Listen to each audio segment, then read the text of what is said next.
Welcome to the channel. This is a Scary Stories channel, and tonight we bring slow atmospheric ghosts and haunted places for nighttime listening. If you enjoy the video, like, subscribe, and tell us where you're watching from. Settle in. Story 1. I found my missing dog. But it wasn't my dog anymore. Buster was more than a dog. He was my anchor. In the 3 years since I'd moved into the old farmhouse with its creaking floors and the vast whispering woods that pressed in on all sides, he had been the steady, thumping heartbeat of my quiet life. He was 100 pounds of goofy, slobbery, unconditionally loving golden retriever, a walking antidote to the silence that had settled in after my divorce. His disappearance wasn't a gradual thing. It was a violent tearing in the fabric of my reality. One moment, he was there, chasing a squirrel at the edge of the property line where the manicured lawn gave way to the tangled, primeval dark of the forest. The next, he was gone. There was no yelp, no bark, just a sudden, deafening silence. The weeks that followed were a special kind of hell, a blurry montage of sleepless nights and frantic, desperate days. I plastered every telephone pole, every community bulletin board, every gas station window for a 30-mile radius with his smiling, dopey face. Missing! The posters screamed in a bold black font that felt wholly inadequate to convey the gaping wound in my life. Buster! Very friendly. Family is heartbroken. I offered a reward that was more than I could afford, a number born of pure desperation. I walked those woods until my feet were blistered and my throat was raw from calling his name. I spoke to neighbors I'd only ever nodded at before. I called the local shelter every single day, my voice cracking with the same rehearsed plea. Nothing. It was as if the earth had simply opened up and swallowed him whole. Hope, a stubborn, resilient weed, began to wither. The silence in the house grew teeth. Every creak of a floorboard was him about to round the corner. Every rustle of leaves outside was him scratching at the door. But the door always remained closed. The corner always remained empty. It was on the 28th day, a Tuesday, that I found him. I'd given up, really. I was driving home late from the city, the hollowed-out feeling in my chest having settled into a permanent, dull ache. The headlights cut a lonely tunnel through the thick, rural darkness. And then I saw him, a flicker of gold at the side of the road, about a mile from my house. I slammed on the brakes, the car skidding on the loose gravel of the shoulder. He was just standing there, in the halo of my high beams, panting slightly. He was thinner, his ribs a faint corrugated line beneath his matted, filthy coat. There was a fresh, jagged scar across his muzzle, and one of his ears had a torn, ragged edge.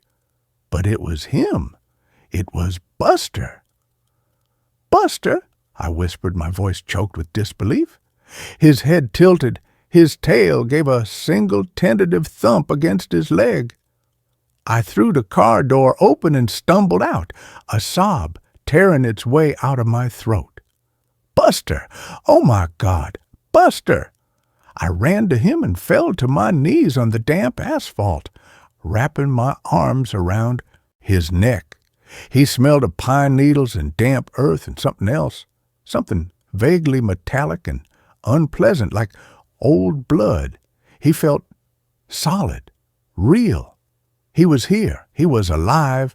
He licked my face, a familiar wet rasp against my cheek, and in that moment all the strangeness, all the questions, dissolved in a tidal wave of pure, unadulterated relief. The king had returned to his castle. My world had righted itself.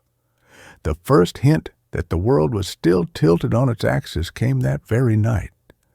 I filled his bowl with his favorite kibble, the expensive kind with freeze-dried chunks of salmon that he would usually inhale in under 30 seconds. He walked over to it, sniffed it once, and then turned away with a look of complete disinterest. He padded over to his water bowl and drank, a long, deep, lapping sound that seemed to go on for an eternity. "Not hungry, Bud?" I asked, stroking his back. "You must be exhausted." I chalked it up to trauma. He'd been lost in the woods for a month. He'd probably been surviving on whatever he could catch. Processed kibble must have seemed alien to him now. I left the bowl out for him and went to bed, my heart so full I felt like it might burst. I fell asleep to the comforting sound of his heavy breathing from the dog bed at the foot of my own. In the morning, the food bowl was still full, untouched. But Buster seemed fine. He was sitting in the middle of the living room rug, watching me with an unnerving stillness. His tail wasn't wagging. His body wasn't wriggling with the usual good morning excitement. He was just observing.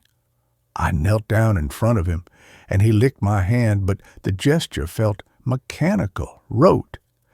It was like he was performing a trick he'd been taught long ago. And his eyes. That was the first thing that truly burrowed under my skin. Buster's eyes had always been two pools of warm, brown, goofy affection. They were expressive, emotional. These eyes were different. The color was the same, but the light behind them was out. They were flat, glossy, like the eyes of a taxidermied animal. They held a deep, unnerving intelligence, but it was a cold, analytical intelligence. Not the intelligence of a dog, but of something else entirely. When I looked into his eyes, I didn't feel seen by my best friend. I felt scanned, assessed. The days that followed were a slow creeping accumulation of wrongness. The subtle behavioral shifts were the most disorienting. Buster had always been a vocal dog, barking with joyous abandon at squirrels, the mailman, a car door slamming down the street. This new Buster was silent, utterly, unnervingly silent. He moved through the house with a stealth he'd never possessed before, his paws making no sound on the hardwood floors. I'd turn around from the kitchen counter, and he'd just be there, standing in the doorway, watching me. He stopped responding to commands he'd known since he was a puppy. Sit, stay, shake. The words meant nothing to him. He wouldn't even react to his own name most of the time, but he was smart, frighteningly so. He learned to open the back door by watching me turn the lever handle.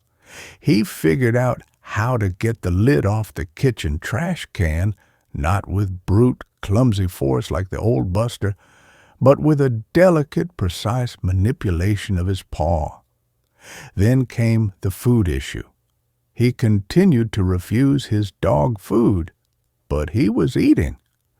I'd come home to find packages of raw meat I'd had in the fridge torn open on the kitchen floor, the contents gone. One afternoon, I found him in the backyard, hunched over the mangled, bloody remains of a raccoon.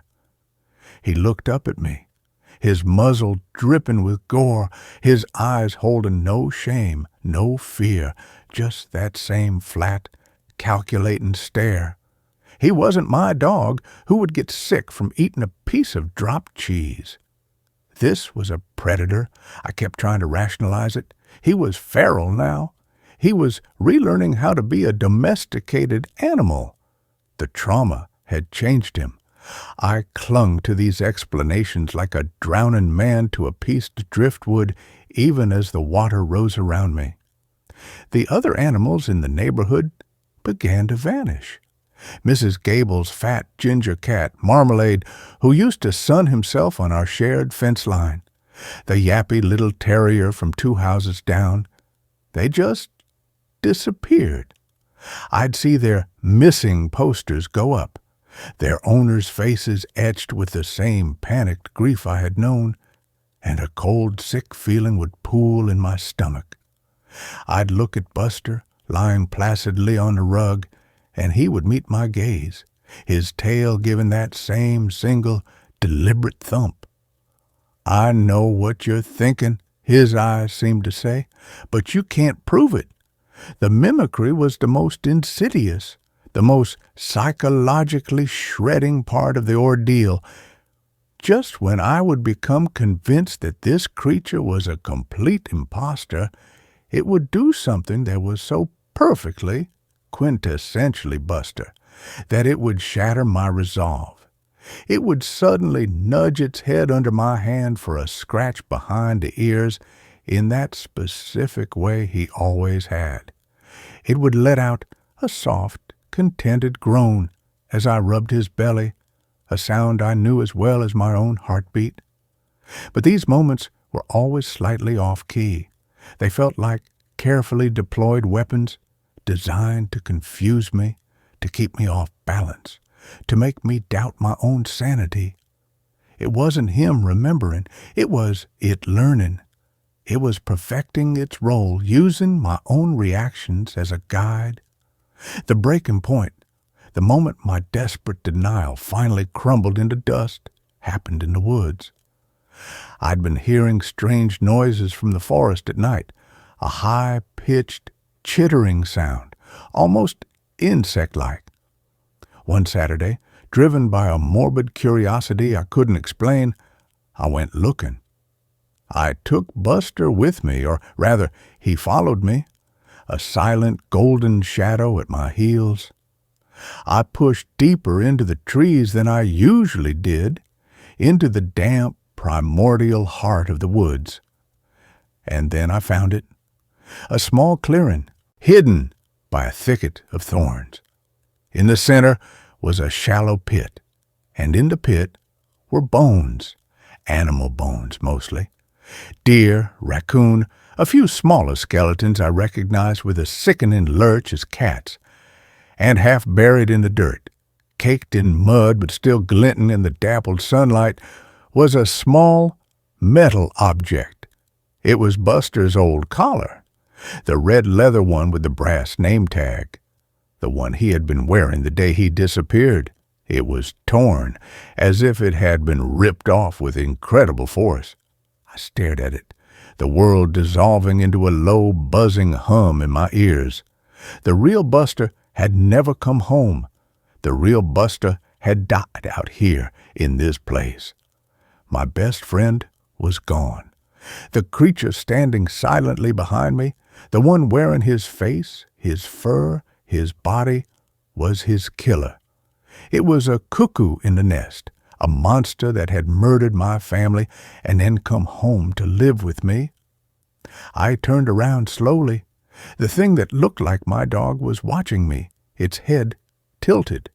There was no pretense in its eyes now, no attempt at canine affection, just a cold, ancient alien intelligence. It knew that I knew.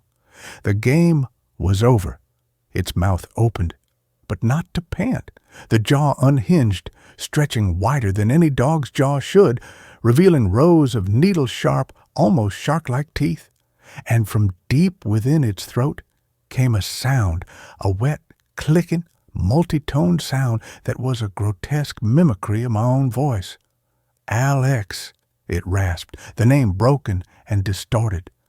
"Good boy." I didn't scream. The sound was trapped behind a wall of pure, paralyzing terror. I just backed away, step by agonizing step, my eyes locked on the abomination in front of me. It took a step forward, and its form seemed to shift, to ripple. Its front legs elongated, the joints cracking and reforming, becoming more like arms. Its spine lengthened, and it began to rise unsteadily onto its hind legs. It was a thing of impossible angles and fluid, unnatural movement. a half-formed nightmare struggling out of a familiar, comforting disguise. That's when I ran. I turned and sprinted through the woods, branches whipping at my face, my lungs burning. I didn't look back, but I could hear it behind me. It wasn't the sound of a running dog. It was a heavier, faster, loping gait, accompanied by that horrible, chittering click. It was toying with me. It could have caught me at any second. I burst out of the woods and didn't stop. I ran into my house, slammed and bolted the door, my hands shaking so violently I could barely work the lock. I stood there panting, my back pressed against the wood, listening. Silence. Then a soft, familiar scratching sound at the door. A plaintive, heartbreaking whimper, a perfect imitation of Buster when he wanted to be let in. "Alex," the whimper seemed to say, "let me in. I'm your best friend." I fled. I grabbed my keys and my wallet and nothing else. I went out the front door, got in my car and drove. I drove for hours, not caring where I was. Going, just putting as much distance as possible between me and that house, between me and that thing. That was a year ago. I live in a city now, a high-rise apartment on the 32nd floor, surrounded by the comforting, anonymous noise of millions of people. I don't own any pets. I flinch when I see a golden retriever on the street. I have nightmares every night. I know what it is now, at least in the abstract. I've spent countless hours in the dark corners of the internet, reading hushed-up folklore and frantic, pseudo-scientific theories. It has many names: skinwalker, a doppelganger, an echo, a thing that watches, that learns, that imitates, a predator that doesn't just hunt for food, but for lives.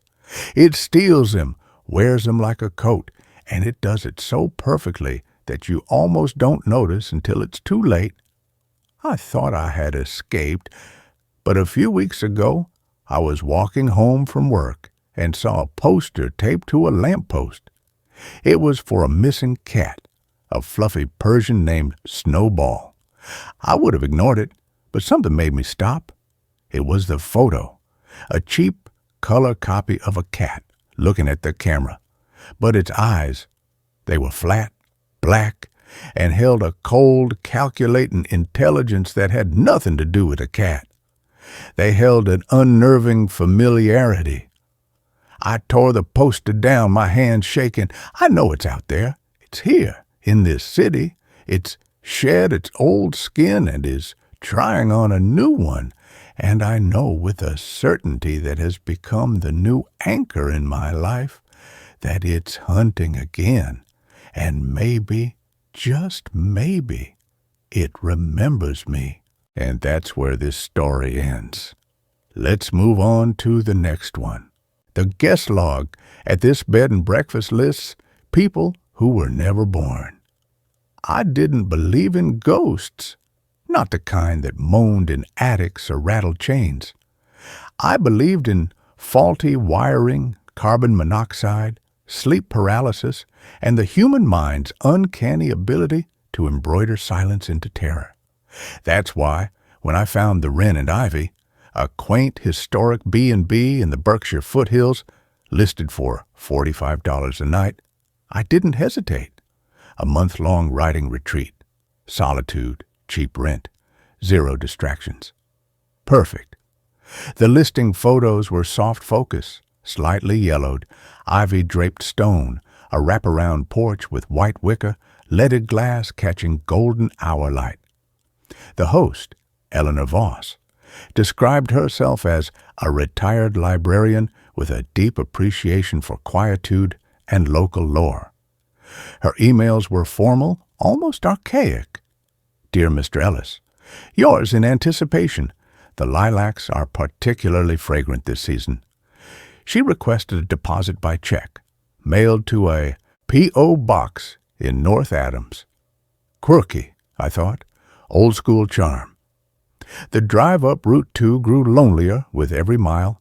Trees closed in. My GPS sputtered and died 10 miles from the turnoff. I followed Eleanor's hand-drawn map, ink on lined notepaper, down a gravel track so overgrown it scraped the undercarriage. After nearly a mile of bone-jarring bumps, the trees parted. The wren and ivy wasn't quaint. It was a 3-story Victorian hulk, all gables and turrets, its honey-colored stone blackened with damp, its gingerbread trim sagging like rotten teeth. The ivy wasn't decorative. It climbed, thick and serpentine, swallowing first-floor windows.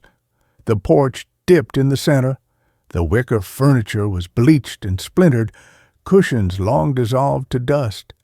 The leaded windows were grimy, some cracked, others patched with warped plywood. No lilacs, just the cloying stench of wet rot and something deeper, cold iron, wet stone, old blood. My stomach tightened. Scam, I thought, or worse. But my phone had 0 signal, and when I killed the engine, it made a final terminal clunk. I was stranded. Before I could gather my duffel, the front door opened.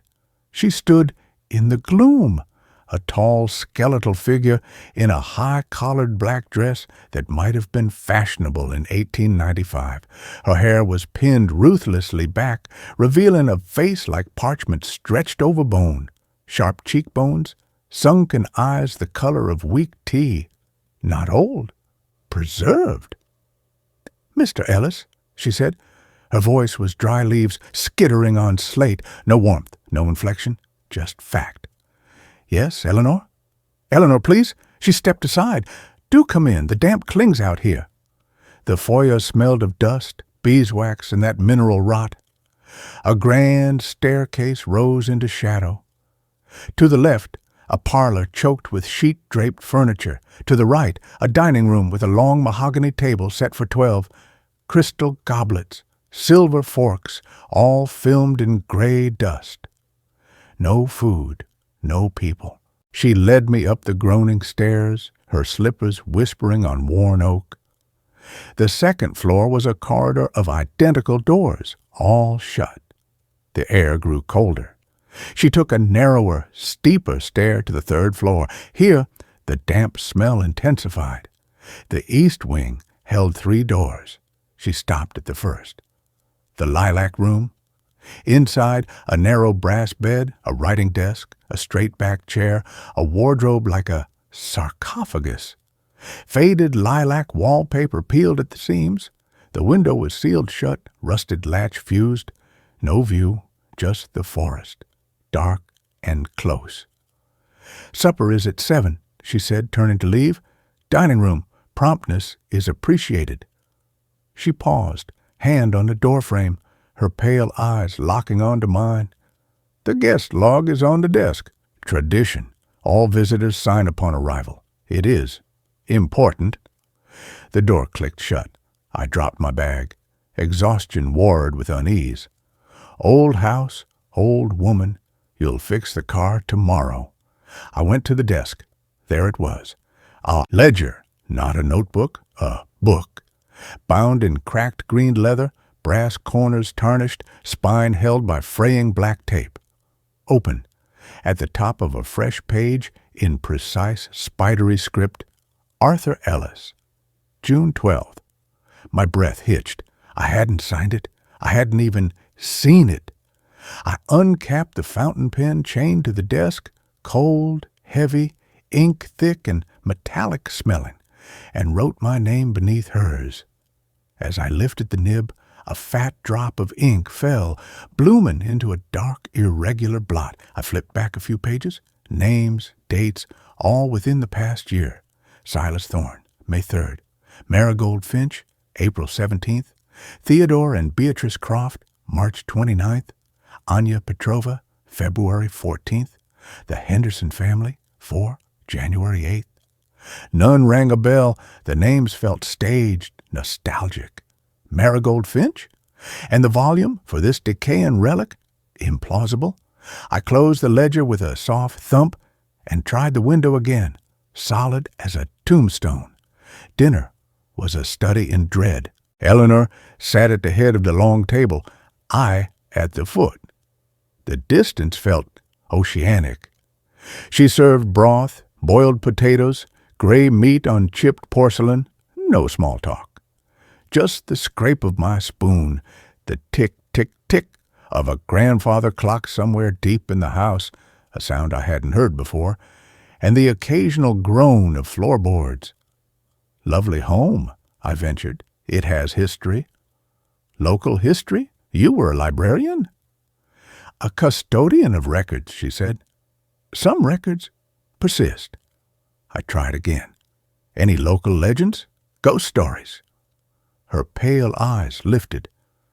The most persistent stories, she whispered, the words carrying clear across the table, are the ones that refuse to be written down, the ones that exist only in the margins, in the omissions. A pause. The guest log is not tradition, Mr. Ellis. It is a covenant. We acknowledge the guest. The guest acknowledges the house. Her gaze sharpened. Some guests are difficult to acknowledge. I ate in silence after that. When I pushed my chair back, its shriek against the floor made me flinch. Eleanor gathered plates without a word. "Good night, Mr. Ellis," she said, not looking at me. "Sleep well. The house settles at night." I fled to the third floor, locked my door, flimsy brass latch useless, and leaned against it, breathing hard. You're imagining things. I lay on the lumpy mattress staring at the ceiling. The silence wasn't silent. A faint tap, tap, tap against the wardrobe door, a soft shuffling in the hall, pausing outside my door, a deep thump within the walls like something heavy shifting in the dark. "Old house," I chanted, "settling, pipes." I must have dozed because I jolted awake to a voice, clear, high, impossibly close, right beside my ear. "Are you signed?" I scrambled back, fumbling for the light. The room was empty, just the bed, the desk, the sealed window. I looked at the ledger. It was open, beneath my name, in fresh, glistening black ink. The baby. No date. I slammed it shut, shoved it into the corner of the desk, and turned off the light. Sleep was impossible. Every creak was a footstep. Every sigh of the timbers was a breath. Dawn came. Gray light, distant birdsong. Relief washed over me. Night terrors. Stress. I washed at the sink, splashed cold water on my face, my reflection, pale, hollow-eyed, but real. I needed to check the car.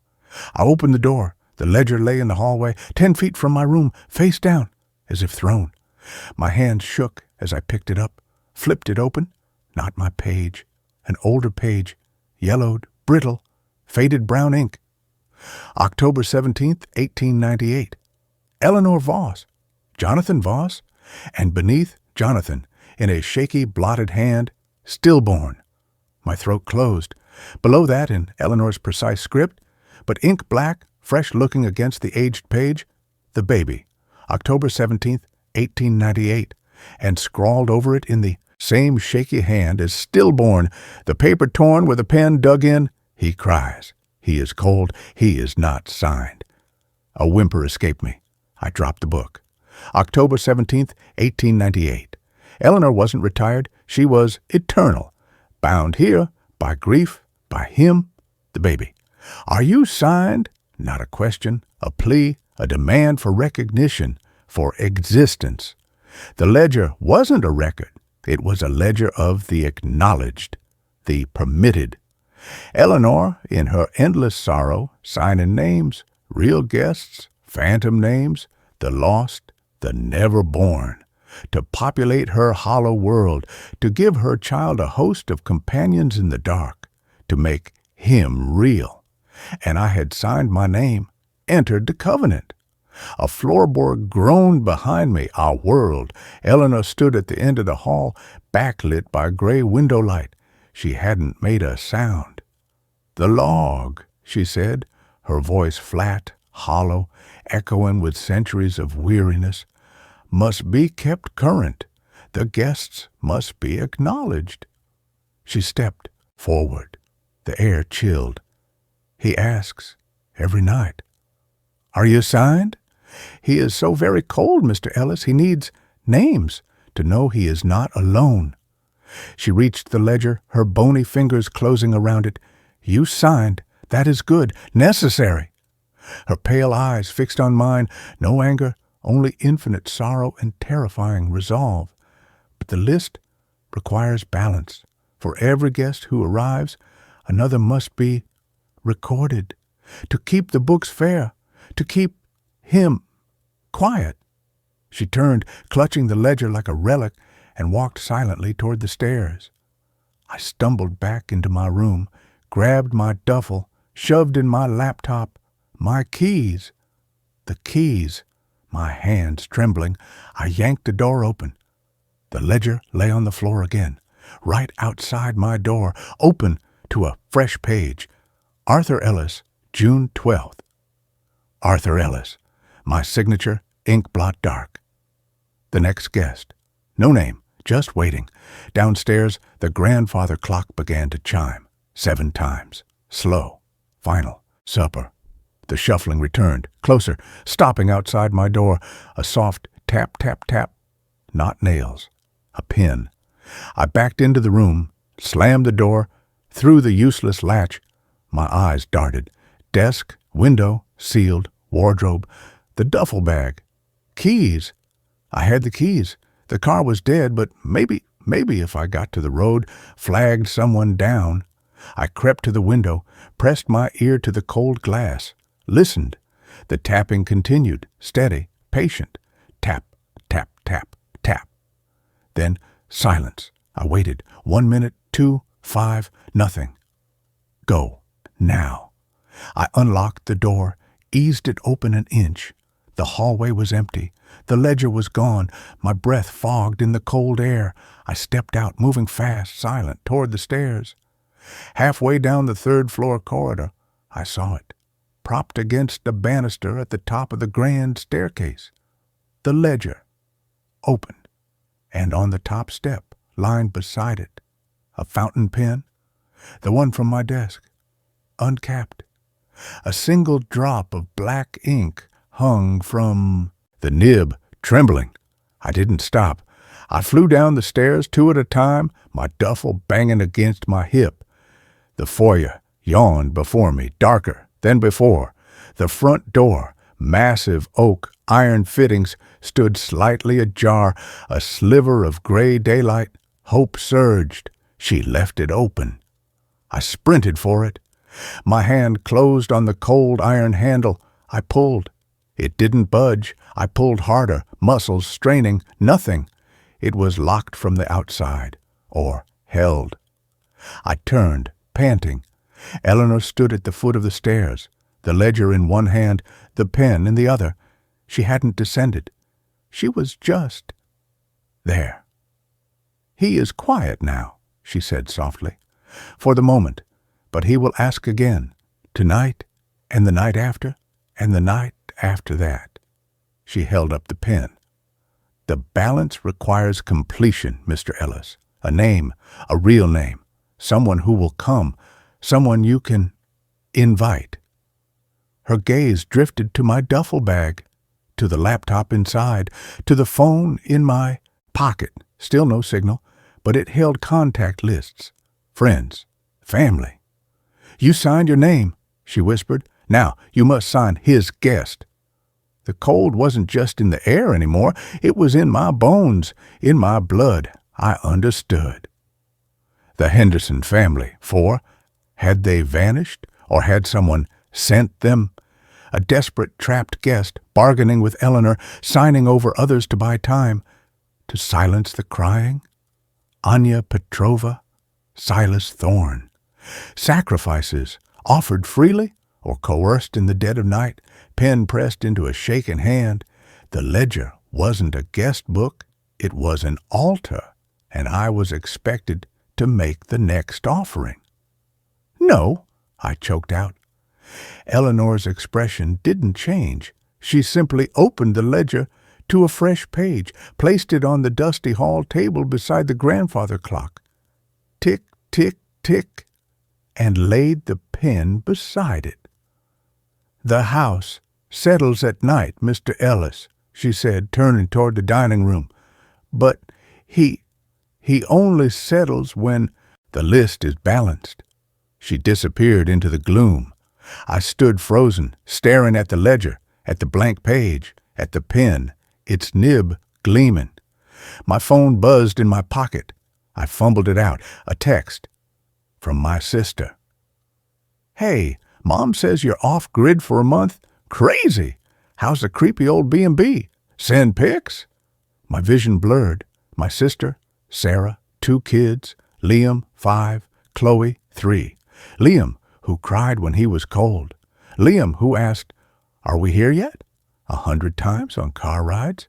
Liam, who needed constant reassurance. "Are you signed?"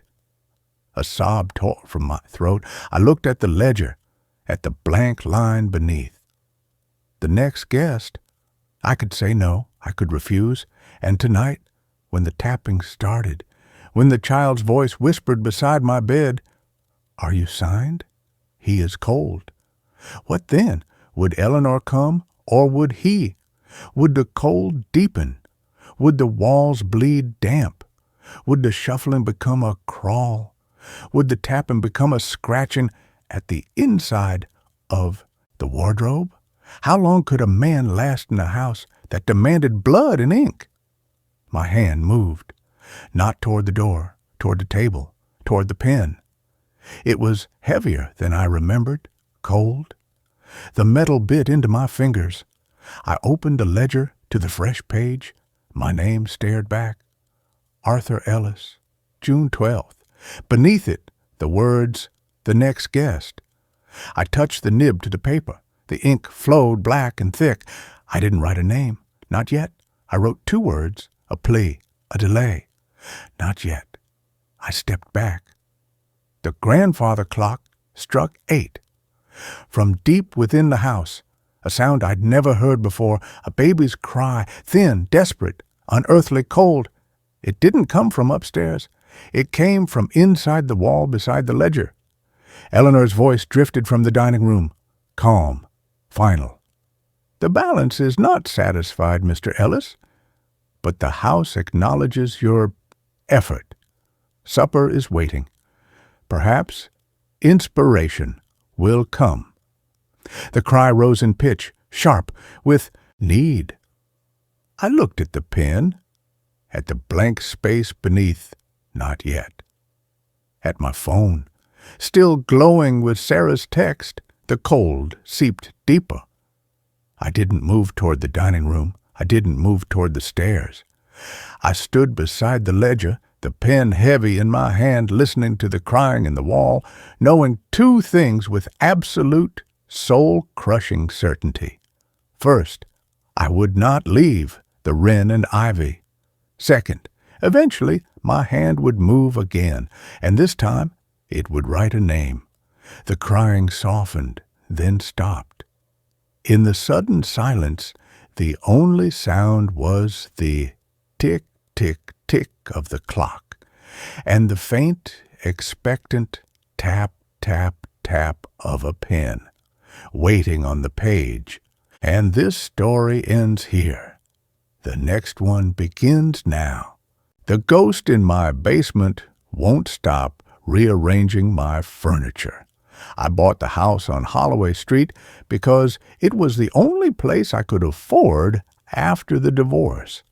Not that afford is the right word, more like it was the only property the bank would let me assume after my credit collapsed, my savings evaporated, and my ex walked out with everything except the dented Honda and a box of my grandfather's old tools. The realtor called it a fixer-upper with character. What she meant was, it was falling apart, smelled faintly of mildew and regret, and had been on the market for 18 months because no one in their right mind would touch it. But I wasn't in my right mind. I was numb, hollowed out, the kind of exhausted that makes even breathing feel like a chore. So when I saw the listing, 3 bedrooms, detached garage, full basement, $129,000, I didn't ask why it was so cheap. I didn't tour the neighborhood. I didn't run a background check on the house's history. I just signed the papers, handed over the cashier's check from the last of my emergency fund, and moved in with 2 suitcases and a bottle of cheap bourbon. The first week was quiet, too quiet. No birds in the yard, no wind in the trees. Even the refrigerator hummed at a lower pitch than normal, like it was trying not to disturb something. The house sat at the end of a dead-end street, surrounded by overgrown oaks whose branches scraped the roof at night like skeletal fingers testing the shingles. The backyard sloped down into a ravine choked with brambles, and beyond that, nothing, just woods, miles of them. I set up my bedroom on the first floor, didn't even go upstairs. The basement door, tucked under the stairs in the kitchen, stayed shut. It was an old-fashioned hatch with a rusted iron latch and a faded warning painted in flaking red letters. Keep closed. Draft risk. I assumed it was a relic from the 1940s when the house was built. Maybe the previous owners were paranoid about cold air. Or maybe they just didn't want kids wandering down there. I didn't plan to open it. But on the 8th night, I came home from my new job, stocking shelves at a hardware store, to find my living room rearranged. Not someone broke in and trashed the place rearranged. Deliberately rearranged. My thrift store armchair, which I placed facing the window so I could watch the sunset, was now angled toward the basement door. The coffee table had been shifted 6 inches to the left. The rug, crooked before, was now perfectly aligned with the floorboards. Even the lamp on the side table had been rotated so its neck pointed downward, casting a narrow pool of light directly onto the hatch. I stood in the doorway, my grocery bag dangling from my hand, heart pounding. I live alone. I locked the doors. I didn't touch anything. I checked the windows, all latched, the back door, dead bolted. Nothing was missing, nothing broken, just moved. I told myself it was muscle memory, sleepwalking, stress-induced disorientation. I'd been drinking more than usual. Maybe I'd done it myself and forgotten. But the next morning, I found my kitchen chairs pushed neatly under the table, something I never do. My dishes, which I'd left stacked in the sink, were rinsed and placed in the drying rack in perfect order, and the broom, which lived in the pantry, was standing upright in the corner of the hallway, facing the basement door like a sentry. That's when I decided to go down. I grabbed a flashlight, unlatched the hatch, and pulled. The stairs groaned like old bones. The air that rose from below was cool, dry, and carried the scent of cedar and something else, faintly sweet, like dried flowers left in a closed drawer for decades. The basement was unfinished, concrete floor, exposed joists, a single bare bulb hanging from a cord in the center, though I hadn't turned it on. Yet it glowed with a soft amber light, and the space was furnished, not with boxes or junk, with my furniture. My old reading chair, the one I'd left in storage, sat in the far corner, perfectly positioned beneath a cobwebbed window well. My grandmother's oak side table stood beside it, holding a chipped porcelain teacup I hadn't seen since I was 12. Even the lamp, that damn lamp, was there, its shade tilted just so.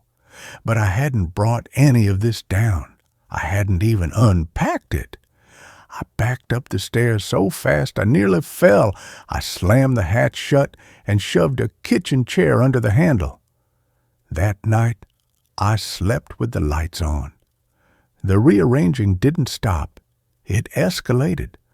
Every morning I'd wake to find my belongings subtly altered, books reshelved by publication date instead of author, my shoes lined up by size and color, the couch cushions fluffed and rotated.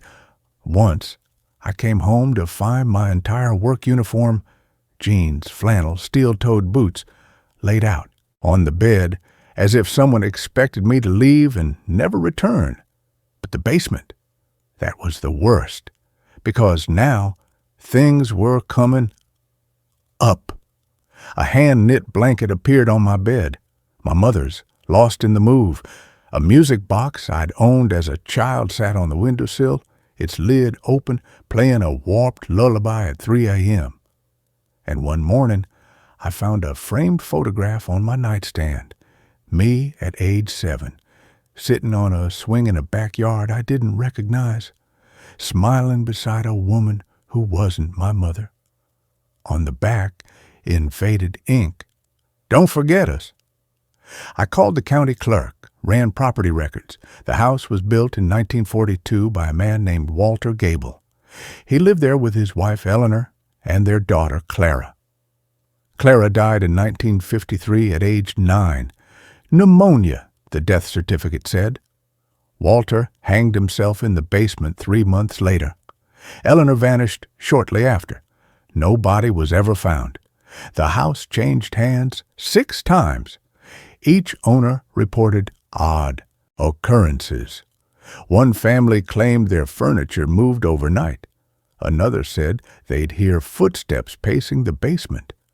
A woman in the 1980s reported seeing a little girl in a yellow dress standing at the foot of her bed, whispering, "Make it tidy. He likes it tidy." I should have left, but where would I go? I had no money, no friends, and part of me, the broken, lonely part, was starting to like the attention. Someone was caring for me. Someone was watching. Someone knew me. Then came the night I found the note. It was tucked into my coat pocket, a coat I hadn't worn in weeks. The paper was yellowed, the handwriting delicate and lupin. "You're not sleeping well. The bed's too hard. I'll fix it tomorrow." I didn't touch the mattress the next day, but when I came home from work, the bed was made with fresh sheets, cotton, soft, smelling of lavender. The pillows were plumped, the duvet folded at the foot, and on the nightstand, a glass of water and 2 aspirin. I sat on the edge of the bed and cried for the first time since the divorce, because it was kind, because it was familiar, because for the first time in years I didn't feel alone. That night, I left the basement door open, just a crack. I sat in the living room with the lights off, listening. At 11:37 p.m., I heard it, a soft creak from below, then the scrape of wood on concrete, then silence. I crept to the top of the stairs and peered down. The basement light was on, and there she was, a woman in a faded floral dress, her back to me, kneeling beside the armchair. She was smoothing the fabric, tucking a loose thread back into the seam. Her hair was silver, pulled into a loose bun. She moved with quiet precision, like someone who'd spent a lifetime caring for things that couldn't care back. "Eleanor?" I whispered. She froze. Slowly she turned. Her face was pale, her eyes wide and dark, too dark, like pools of ink. But her expression wasn't angry. It was sad, longing. "You look tired," she said, her voice soft as dust falling from a shelf. You should rest." I don't understand," I stammered. "Why are you doing this?" She stood, brushing her hands on her dress. "Walter couldn't stand mess. After Clara, he needed everything perfect. Like if the world stayed in place, she might come back." She looked around the basement, my furniture arranged in a perfect circle as if waiting for a séance. "I stayed to keep it that way," she said, "for him, for her, and now for you." "Why me?" She smiled faintly. "Because you don't take care of yourself, because you leave your shoes in the hall and your coffee cups on the sill and your heart in a box under the bed. Because you need someone to tidy your life." I didn't run. I walked down the stairs. She didn't vanish, didn't recoil. She just watched me, eyes glistening. "I'm not staying forever," I said. "I know," she replied, "but while you're here, let me help." And I did. Over the next weeks, I stopped fighting it. I'd come home to find my laundry folded, my mail sorted, my keys hanging on the hook by the door. My plants were watered. My coffee was ground and ready in the filter, and every night the basement light would glow softly, and I'd hear the quiet sounds of someone arranging, cleaning, caring. I started leaving notes. "Thank you for the soup." "The blanket helped. I slept well." "You didn't have to fix the faucet, but I appreciate it." She never wrote back, but the next morning the notes would be gone, and something new would appear. A book I'd mentioned wanting to read, a packet of seeds for the garden, a framed photo of me smiling that I didn't remember taking. I was happier than I'd been in years. But then one night I woke to the sound of weeping, not angry, not scared, just deep, aching sorrow. It came from the basement. I went down without hesitation. Eleanor was sitting in the armchair, clutching a child's dress to her chest, yellow with tiny white flowers. Her shoulders shook with silent sobs. "I miss her," she whispered, not looking up. "Every day, every hour. I tidy the world, but I can't tidy the hole she left." I sat on the floor beside her. "I know," I said. "I lost someone too." She finally looked at me. "You can leave, you know. Walk out that door and never come back. You're not like Walter. You don't have to stay." "I don't want to leave," I said, and I meant it. But the next morning, everything changed. The furniture upstairs was gone, not stolen, not moved. Vanished. The living room was empty, except for the bare floorboards. The kitchen, no table, no chairs. My bed, stripped to the mattress. Even the curtains were gone. I ran to the basement. It was full. Every piece of furniture I owned was down there, arranged in a tight spiral around the center of the room. The chairs faced inward. The lamps cast long, overlapping shadows.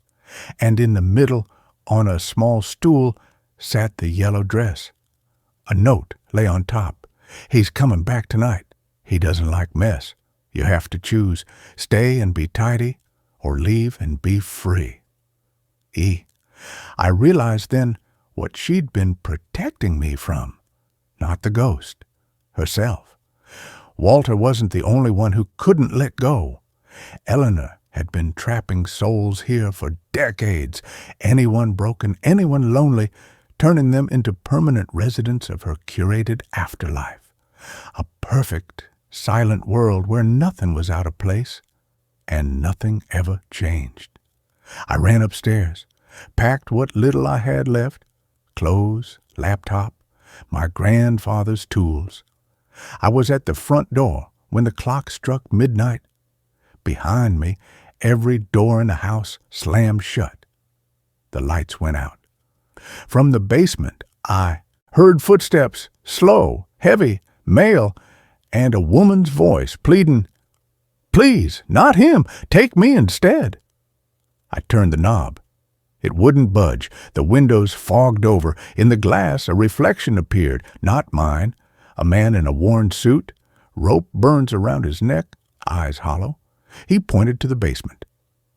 "Come down," a voice whispered, not from the stairs, but from inside my own skull. "Stay. Be tidy. Be still." I looked at the door, then at the basement, and I made my choice. I walked down the stairs, not because I wanted to stay, but because I couldn't leave her alone with him. Now, I live in the basement. Eleanor and I rearrange the furniture every night. We wait for the next broken soul to stumble through the door. And when they do, we make it tidy.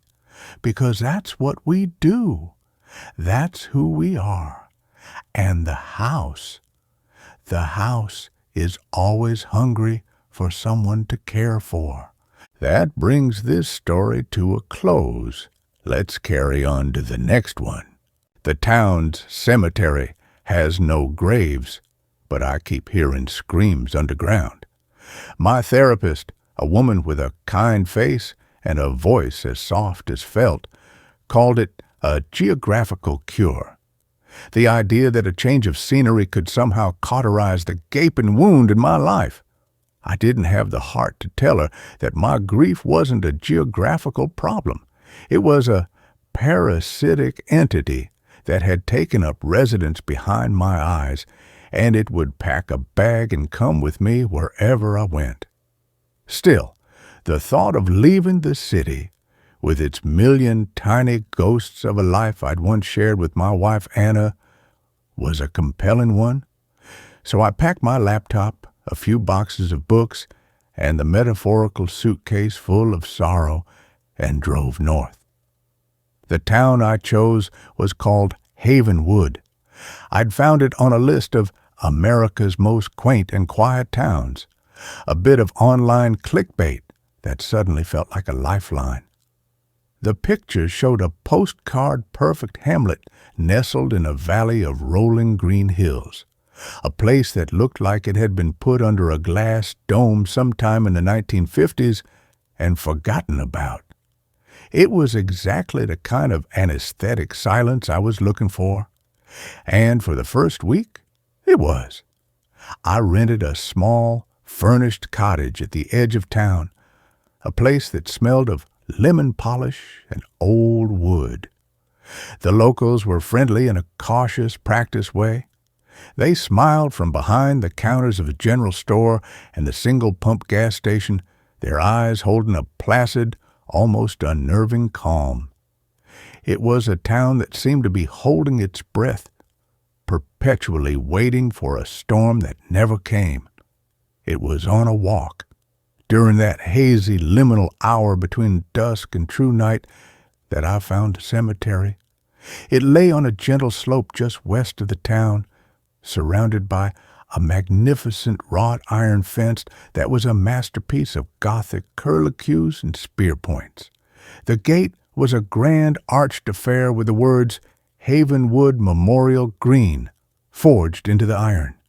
I pushed it open, the hinges groaning a low, mournful protest, and stepped inside. The air within the gates was different, cooler, heavier. The grass was a perfect emerald carpet, impossibly lush and manicured, rolling over the soft contours of the hill. Ancient, weeping willows stood like silent, grieving giants, their branches stirring in a breeze I couldn't feel. It was beautiful, and it was profoundly wrong. There were no graves, not a single headstone, no marble angels, no granite crosses, no humble, weathered markers. There were no raised mounds of earth, no flower arrangements, no tiny flags. It was a park, a beautiful, empty, and utterly soulless park that called itself a cemetery.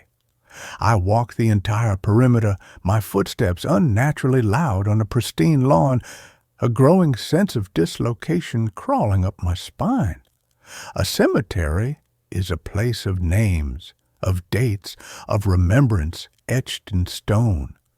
This place was a blank page, a void. I was standing near the center of the green, watching the last vestiges of sunset bleed across the sky in shades of bruised purple and orange when I heard it for the first time. It was faint, so faint I almost missed it. A high, thin sound, like a distant siren or the cry of a hawk. I tilted my head, straining to hear it over the blood rushing in my own ears.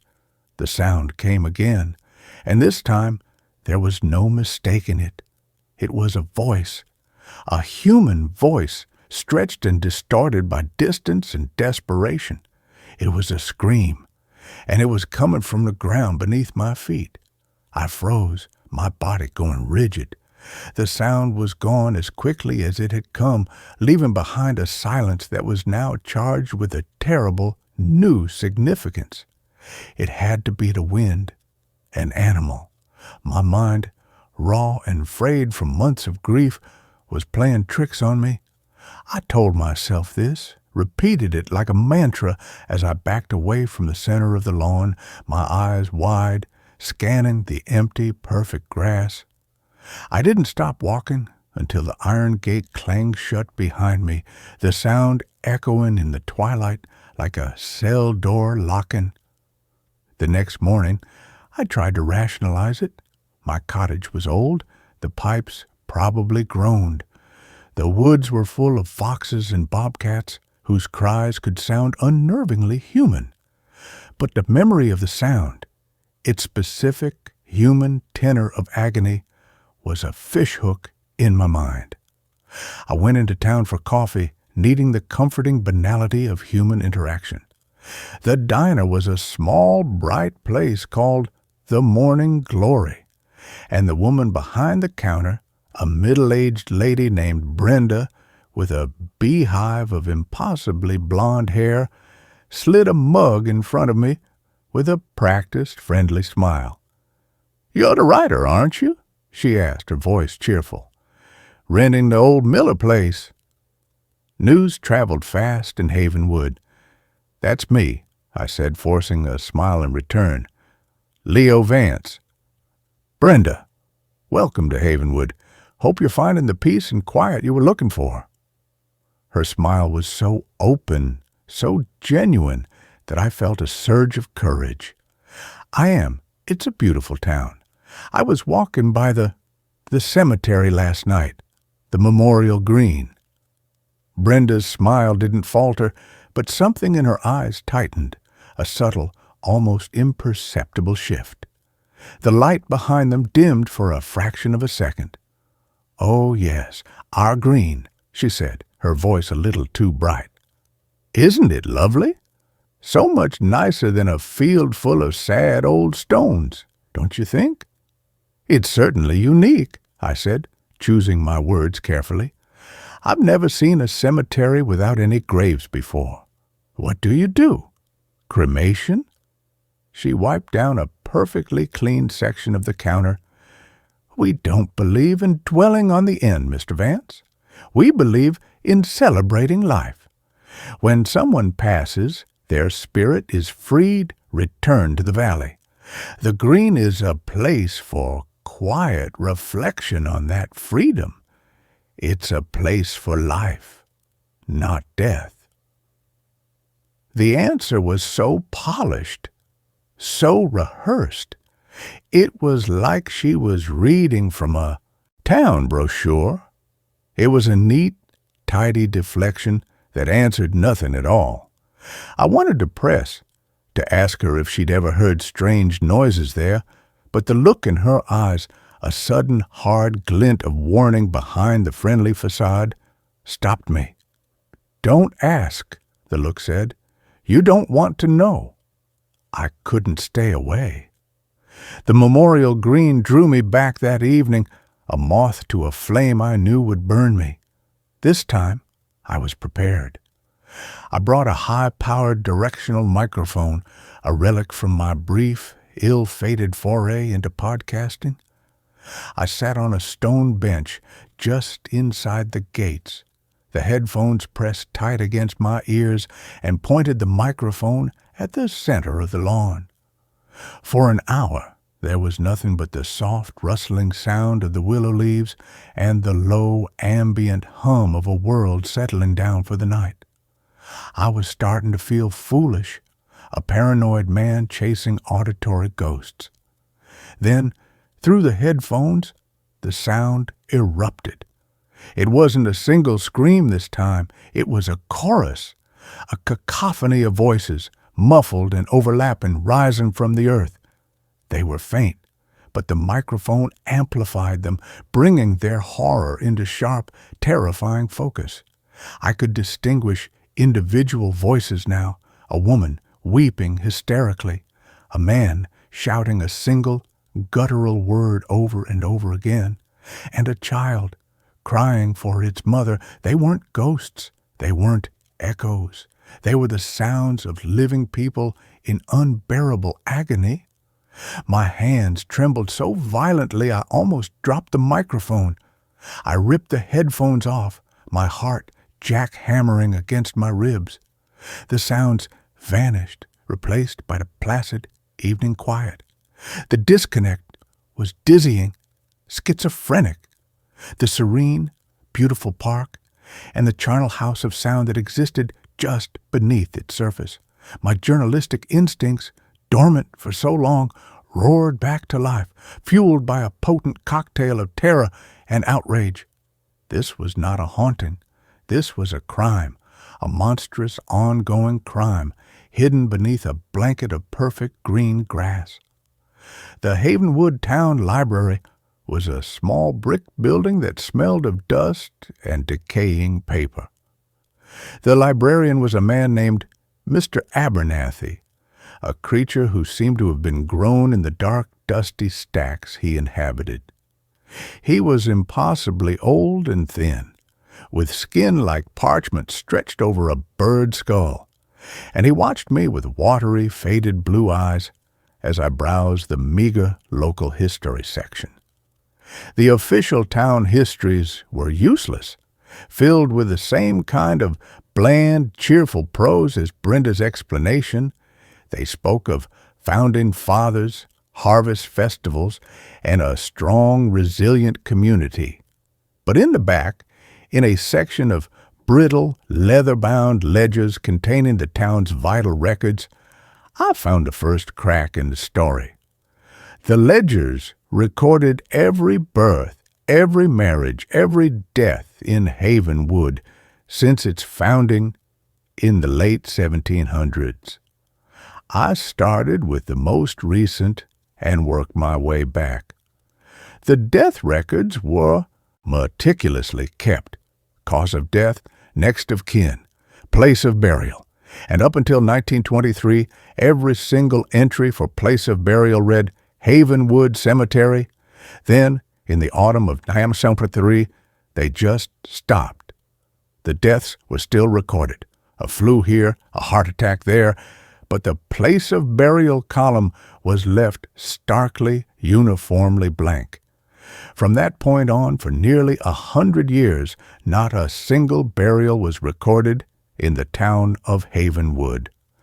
I cross-referenced the date with the old bound copies of the Havenwood Valley Chronicle. The issues from the summer of 1923 were full of the usual small-town news.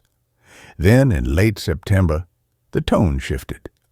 There was a small cryptic article on the front page about a virulent, fast-moving sickness that had taken hold in the town. The article was vague, with no mention of symptoms or official diagnoses. The following week's edition was thinner, half its usual size. It mentioned the deaths of several prominent citizens, including the town doctor. And then the newspaper stopped. The next available issue was from the spring of 1924, and it was like reading a paper from a different town. The tone was relentlessly optimistic. There were articles about a new town charter, about the founding of the memorial green on the site of the old cemetery, a place to look forward, not back. There was no mention of the sickness, no list of the dead. The intervening months had been surgically excised from the town's history. The name that kept appearing in the pre-1923 records was Blackwood. The Blackwood family had founded Havenwood. They had owned the iron mine that had been the town's lifeblood for a century. I found a photograph of the family from around 1920. At its center was the patriarch, Hezekiah Blackwood, a man with a severe black beard and eyes that seemed to burn with a cold, fanatical fire. He looked like an Old Testament prophet, a man who would not suffer fools or sinners.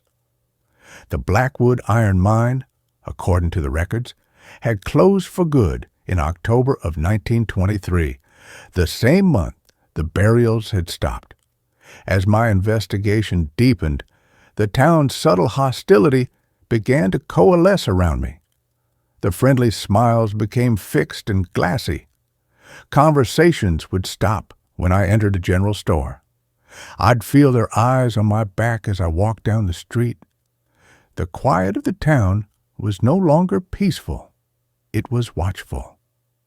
The phenomena in my cottage began. It started with small things. A book I'd left on the table would be on the floor. The faucet in the bathroom would be dripping, even though I knew I'd turned it off tightly. Then came the whispers, faint, sibilant sounds from the corners of the rooms, just on the edge of my hearing. They sounded like the rustling of dry leaves, but they had a cadence, a rhythm, like a hushed, urgent conversation I couldn't quite make out. One night, I woke up from a nightmare I couldn't remember, my body drenched in a cold sweat. The room was freezing. I could see my breath in the moonlight slanting through the window, and in the corner of the room there was a patch of darkness that was blacker than the surrounding shadows. It seemed to pulse, to breathe.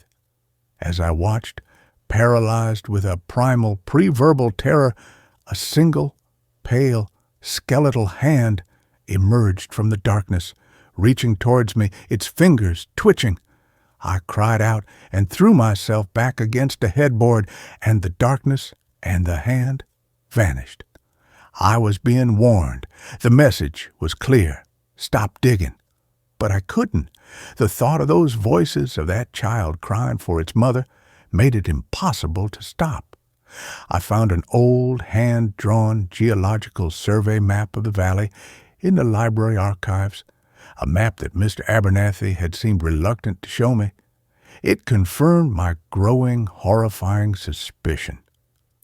The Blackwood iron mine was a sprawling network of tunnels, and they ran directly and extensively beneath the perfect green lawn of the memorial green. It was a man the locals called Old Man Hemlock who gave me the final, jagged piece of the puzzle. He was a recluse who lived in a shack deep in the woods, a man the town treated as a harmless eccentric. I found him sitting on his porch, carving a piece of wood with a gnarled, steady hand. His eyes, when he looked up at me, were surprisingly clear and sane.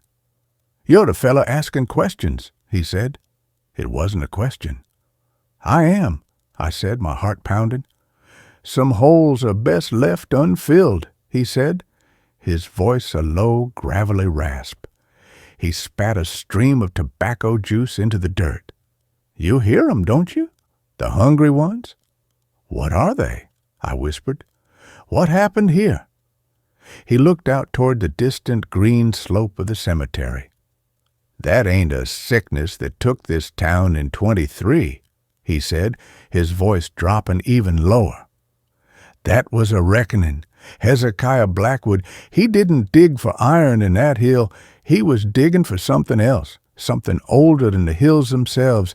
He made a pact for prosperity, for longevity, a fountain of youth watered by tears. My blood ran cold. What kind of pact? The kind that demands a price, Hemlock said, a tithe. The earth gives, but the earth must be fed. The sickness was a lie to cover the first payment. They didn't die, not really. Hezekiah, he and his chosen, they took the sick, the weak, the old, and they put them in the tunnels, alive, an offering to keep the darkness in the ground happy. I stared at him, my mind reeling, trying to process the sheer Lovecraftian horror of his words. This wasn't a mass grave.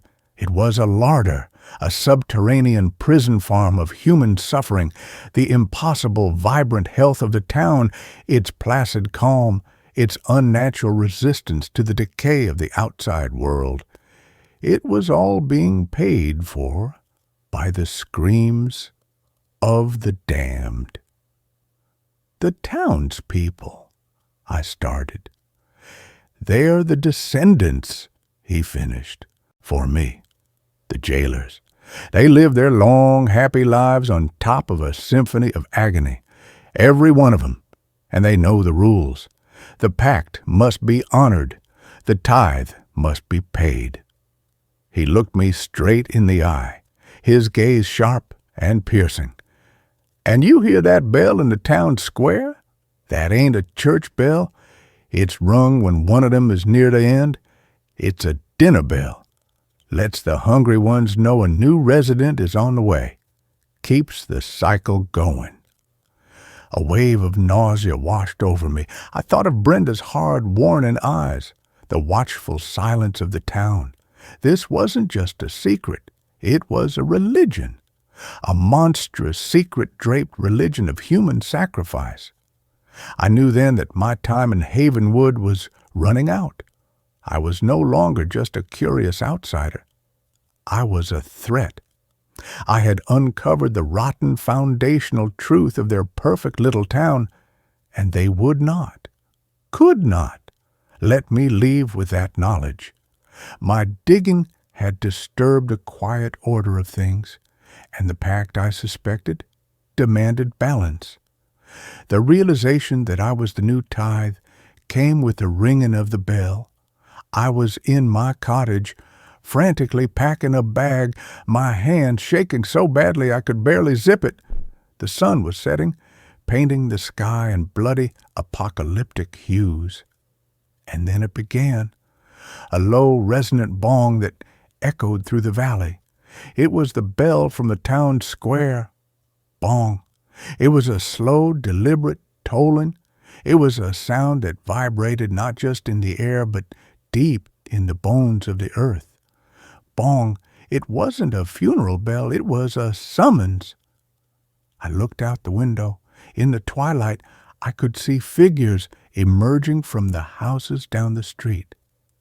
They moved with a slow, calm, inexorable purpose, and they were all walking in my direction. Their faces, what I could see of them, were blank, their friendly masks stripped away to reveal the grim, determined faces of executioners.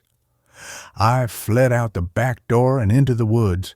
The forest, once a place of quiet solace, was now a labyrinth of grasping shadows and menacing shapes. I could hear them behind me, not crashing through the undergrowth, but moving with an unnerving, practiced silence. They knew these woods. This was their hunting ground. My only hope, my only conceivable path of escape, was to circle around a town. But as I ran, the tolling of the bell seemed to guide my pursuers, its resonant waves a form of sonar pinpointing my location. I stumbled out of the woods and onto the road, and my heart sank. I was on the western edge of town. I had run in a circle, and right in front of me, its iron gates gaping open like the maw of some great beast, was the memorial green. They were waiting for me.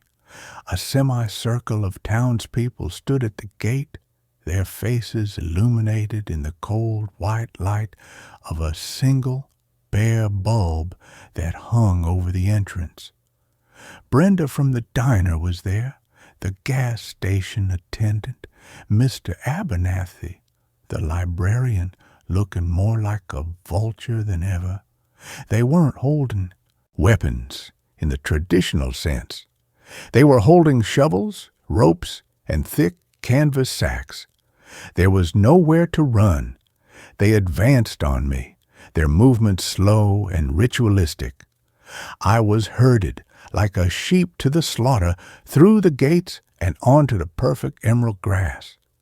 The bell continued its slow, hypnotic tolling, and as I was pushed towards the center of the green, the screams from below began to rise, louder and more insistent than ever before, as if in hungry, terrible anticipation. I was thrown to the ground, the air knocked from my lungs. I saw Brenda's face above me, her expression not one of malice, but of a grim, sorrowful necessity. "The pact must be honored," she said, her voice a flat, dead thing. "The valley must be fed." But as they pinned my arms and legs, a different sound cut through the air, a grating, metallic shriek. One of the men was using a heavy iron key to unlock something in the ground. A section of the perfect lawn I now saw was not lawn at all.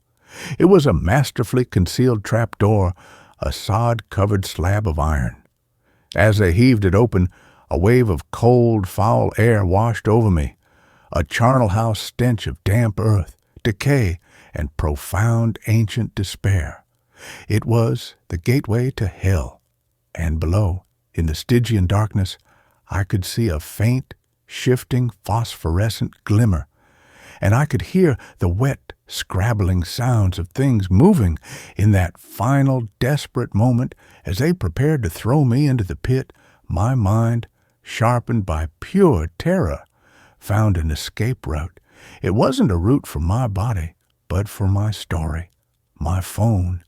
I had been recording my conversation with Old Man Hemlock, and the phone was still in my pocket, still connected to the cloud. With a final adrenaline-fueled surge, I twisted my body and managed to get a hand into my pocket. My fingers closed around the smooth, cool glass of the phone. I didn't have time to do anything else. As they lifted me, swinging me over the open pit, I hit the live stream button on a social media app I hadn't used in years.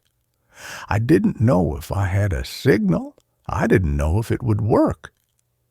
It was a final, desperate message in a bottle, thrown into the digital ocean.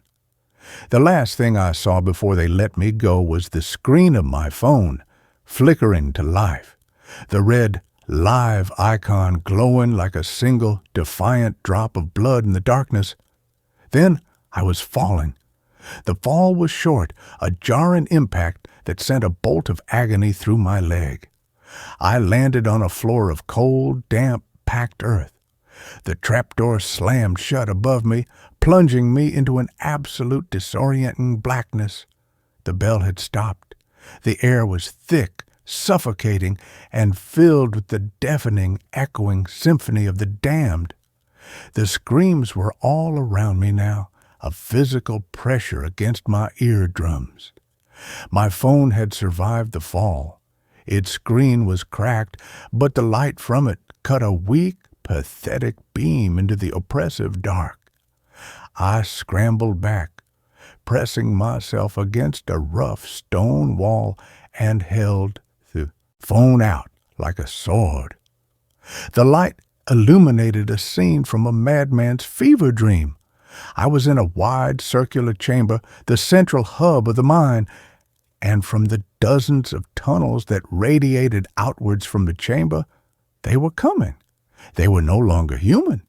The decades, the century of being trapped in the living dark, had twisted and reshaped them. They were pale, desiccated things. Their skin stretched thin and translucent over their skeletal frames. Their hair was long and white and wispy, and their fingernails had grown into yellowed, curving talons that scraped against the stone floor. But their eyes were the worst part. They had no pupils, no irises. They were just two faintly glowing milky white orbs that stared at me with an expression of eternal, ravenous agony. They were the hungry ones, and I was the offering. They shuffled towards me, a slow, inexorable tide of living death, their mouths open in silent screams, their clawed hands reaching. My own scream was a raw, ragged tear in my throat. I was going to die here. I was going to be torn apart and consumed, and then I was going to become one of them. My own voice added to the subterranean chorus for all eternity. But as the first one reached me, its glowing eyes inches from my face, its breath a foul, grave-like exhalation, the light from my phone flickered across its face. It flinched. It recoiled from the light, raising a skeletal hand to shield its eyes, and let out a high-pitched, hissing shriek. The light, they were creatures of the absolute dark. The light hurt them. Hope, a wild, impossible thing, flared in my chest. I turned the phone's flashlight function on, and the beam, though weak, was like a searchlight in the Stygian gloom. I swept it across the chamber, and the advancing tide of figures fell back, hissing and shielding their faces, a writhing mass of pale limbs and glowing eyes. It bought me a moment. I scrambled to my feet, my injured leg screaming in protest, and chose a tunnel at random, plunging into the darkness, using my phone as both a light and a shield. The tunnel was narrow, claustrophobic, the walls slick with a damp, foul-smelling slime. I could hear them behind me, their shuffling, scraping pursuit echoing in the confined space. I ran, stumbling, falling, my body a symphony of pain and terror. The tunnel twisted and turned, and every new corner threatened to reveal a dead end. The battery on my phone was at 7%. The light began to flicker, my shield against the encroaching dark growing weaker with every passing second. And then I saw it.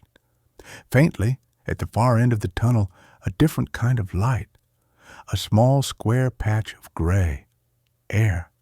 It was an old ventilation shaft, long forgotten, choked with weeds and roots, but it was a way out. The battery on my phone died. I was plunged back into absolute blackness, and the things behind me surged forward, their hissing growing louder.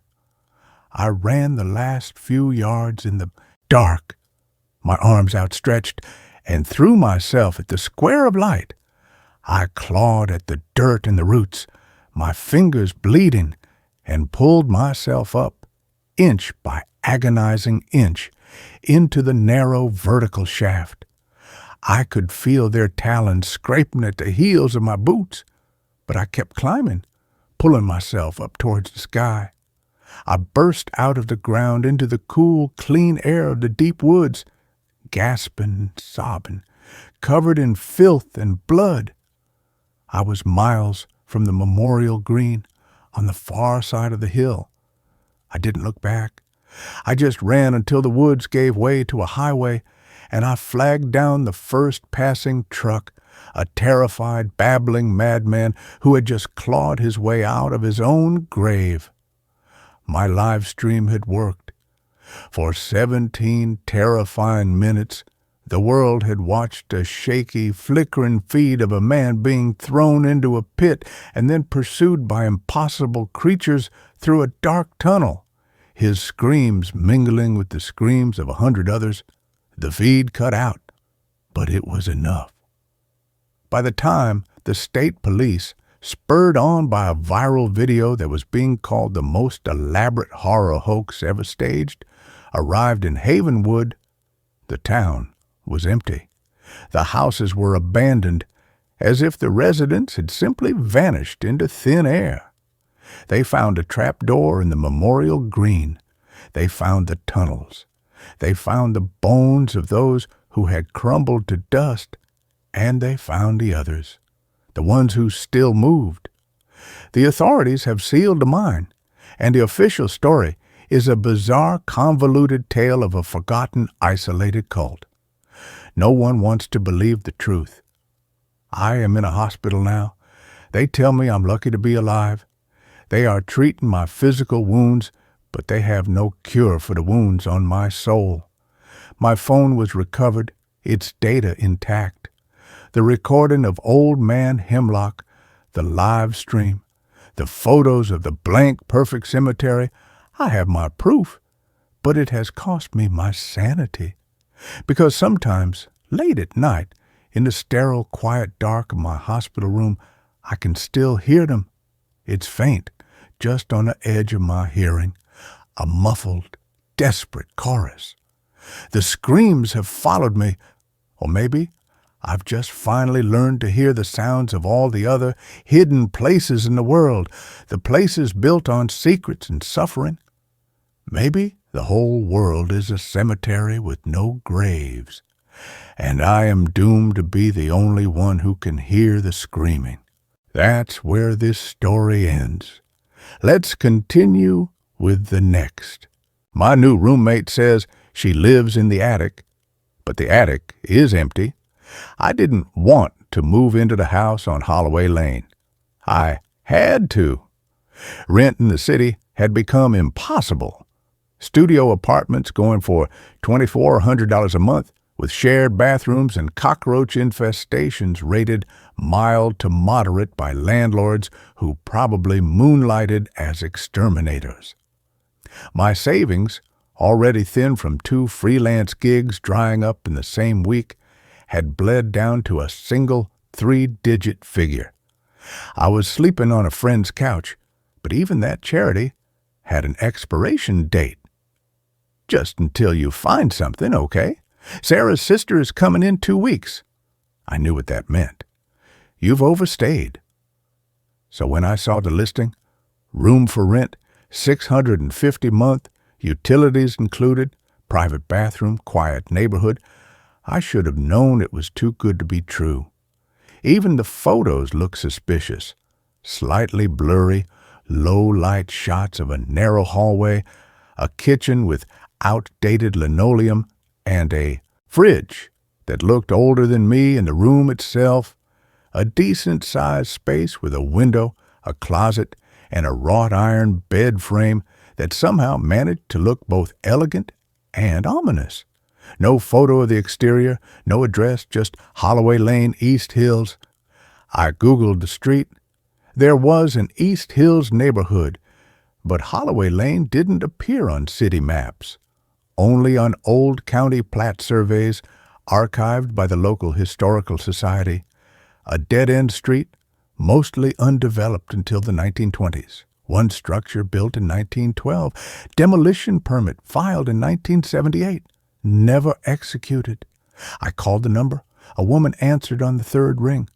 Her voice was soft, so soft I had to turn up the volume. Not breathy, not raspy, just low, like she was speaking through a thick blanket, calm, measured. "Hello, this is Eleanor," she said. I introduced myself, asked about the room. She didn't hesitate. "It's available immediately. The house is old but sound, solid brick, slate roof. The room is on the 2nd floor, southwest corner. You'll have the bathroom across the hall to yourself. I live upstairs."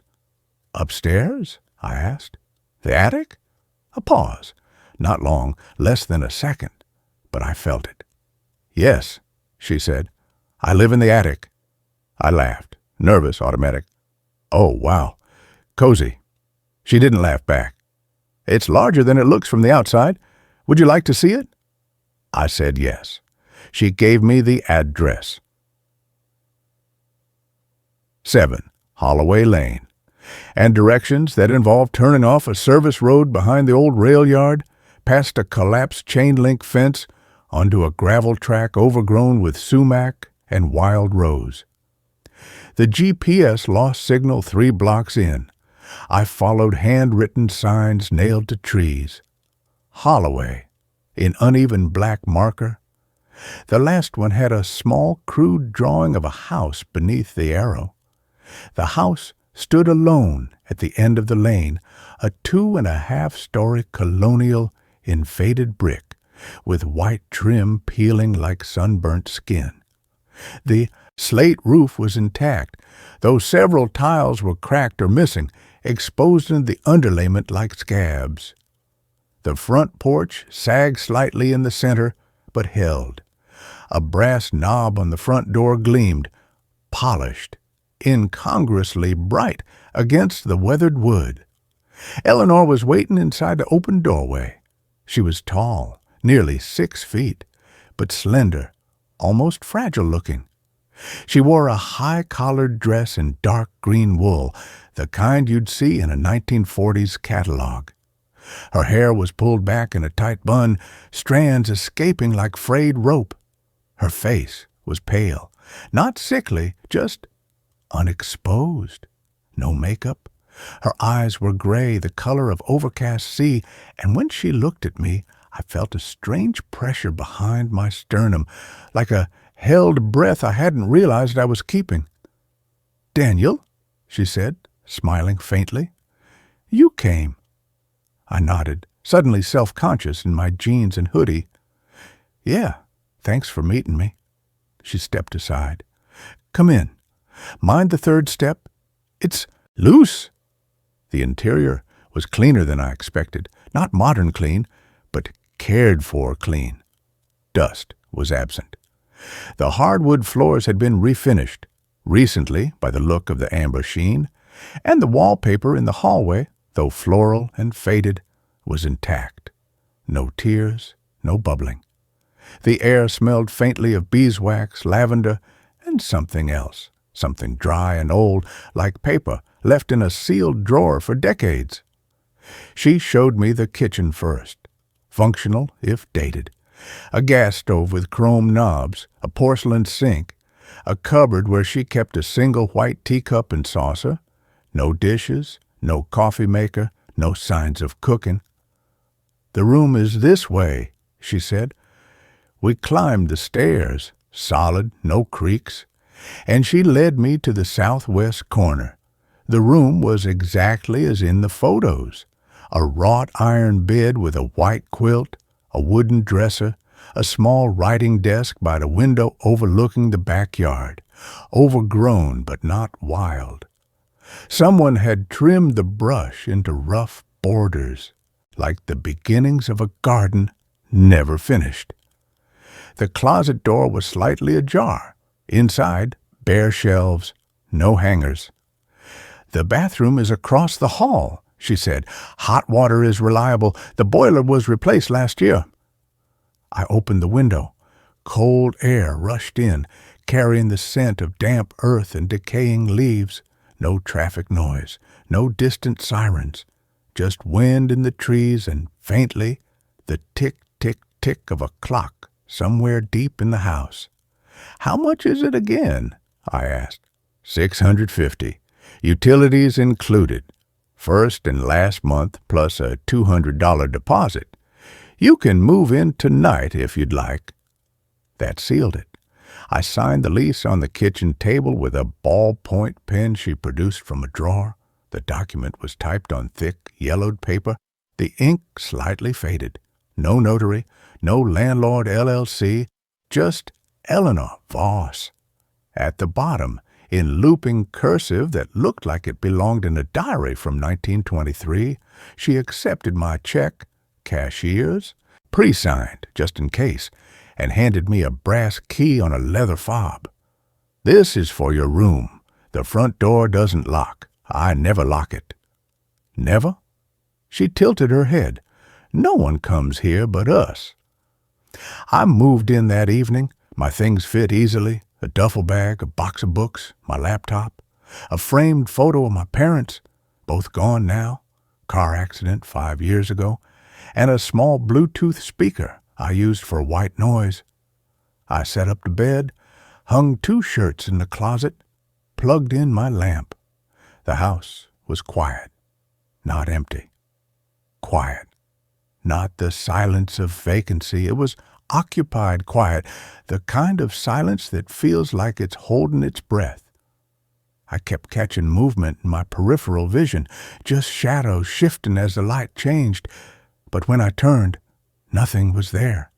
At 9:37 p.m., I heard the first sound, a thump, soft, muffled, from directly above me. I froze. The attic. Eleanor lived in the attic. I waited, listened, nothing. Then, tap, tap, tap. Like fingernails on wood.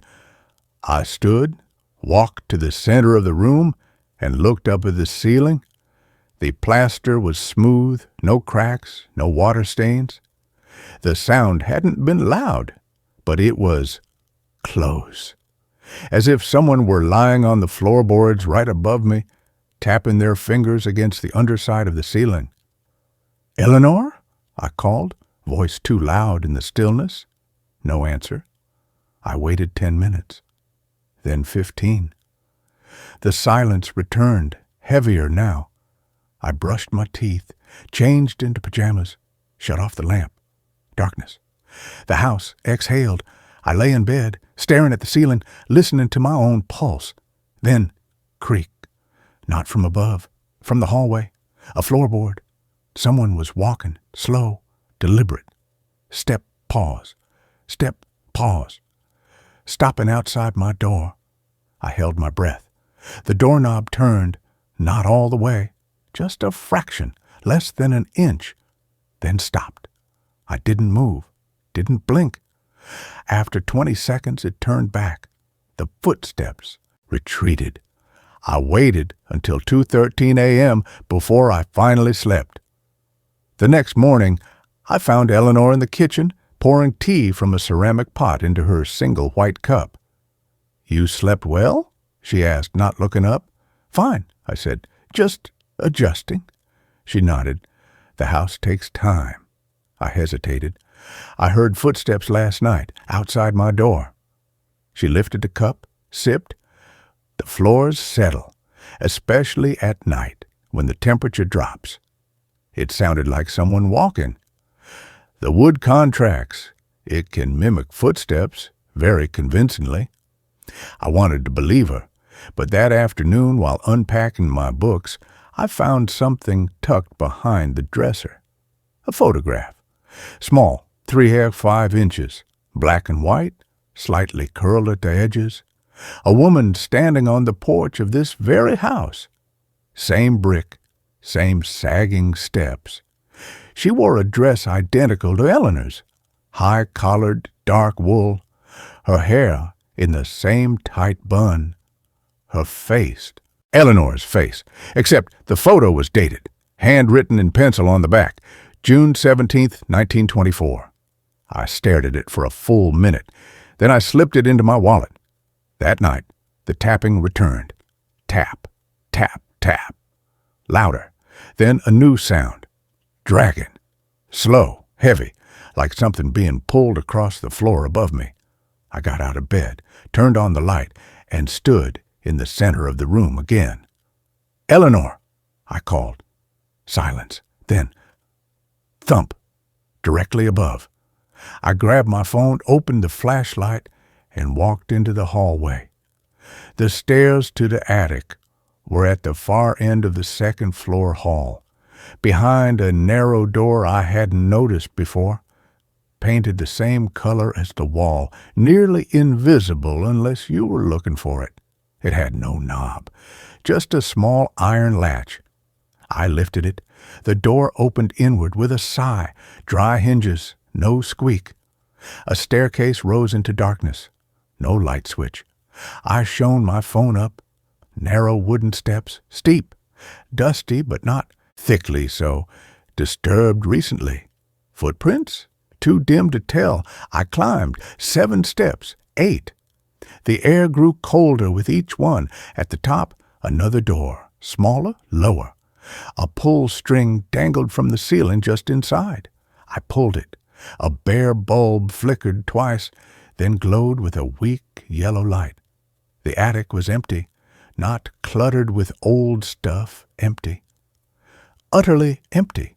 No boxes, no furniture, no insulation bunched in corners, just raw rafters, exposed beams, and wide pine floorboards, sanded smooth and gleaming faintly in the dim light.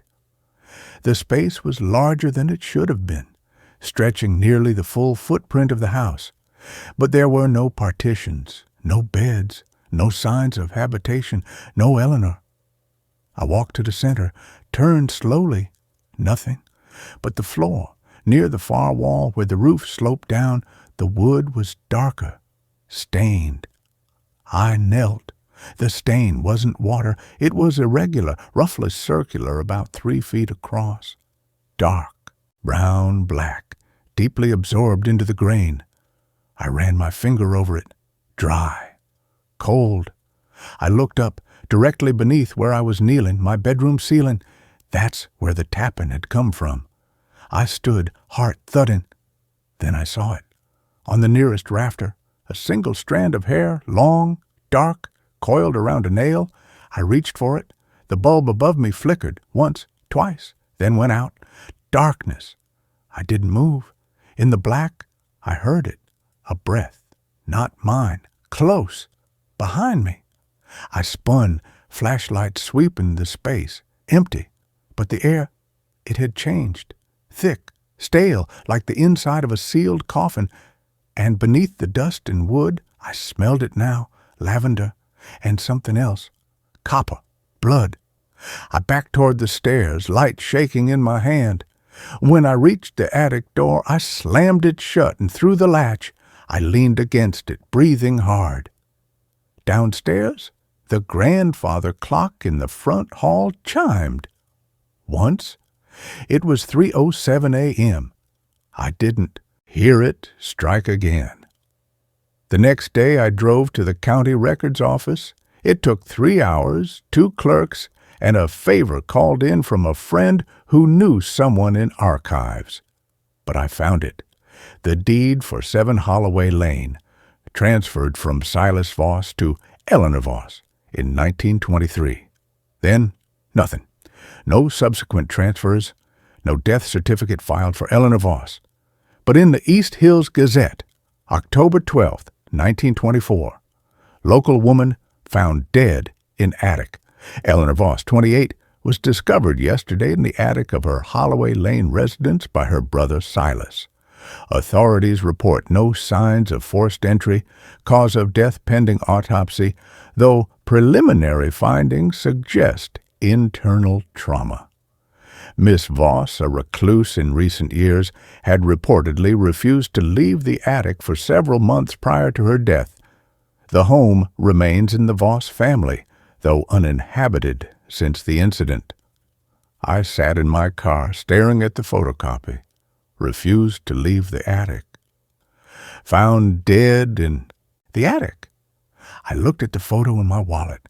Eleanor on the porch, June 17th, 1924. 3 months before she died. That night, I locked my bedroom door, the first time. I'd never bothered before. Why lock a door in an empty house? But now, I turned a deadbolt I didn't know existed until I'd pressed my shoulder against the frame and felt the mechanism click. At 11:48 p.m., the tapping began. Tap, tap, tap. Then, scritch, scratch, like nails on wood, louder, closer, then a voice, so quiet I thought I imagined it at first. Daniel, my name, spoken in Eleanor's voice, soft, low, muffled by the ceiling. Let me in. I sat up, gripping the edge of the mattress. Silence. Then, thump. A heavy impact, right above the bed. The ceiling shuddered. Plaster dust sifted down. I scrambled out of bed, backed into the corner. Daniel! Again. Closer now. Not from above, from inside the wall. I shone my phone at the closet. The door, previously slightly ajar, was now closed. Locked? I didn't know it could lock. I approached slowly, put my ear to the wood. Silence. Then tap from inside the closet. I yanked the door open, empty. But the back panel, the false wall I hadn't noticed before, set a foot behind the real one, was slightly warped, and in the center a hairline crack. I pressed my hand against it, cold, then push. The panel gave just an inch. Behind it, darkness and a breath. I slammed the door shut, locked it, using a chair I jammed under the knob. I didn't sleep. At dawn, I packed my duffel. I was leaving. No notice, no refund. I'd eat the loss. As I zipped the bag, I heard footsteps on the stairs. Slow, deliberate. Step, pause. Step, pause. Stopping outside my door. The knob turned. The chair held. A pause. Then a whisper through the keyhole. "Why are you leaving, Daniel?" I didn't answer. "You're safe here," she said. "Safer than out there." A beat.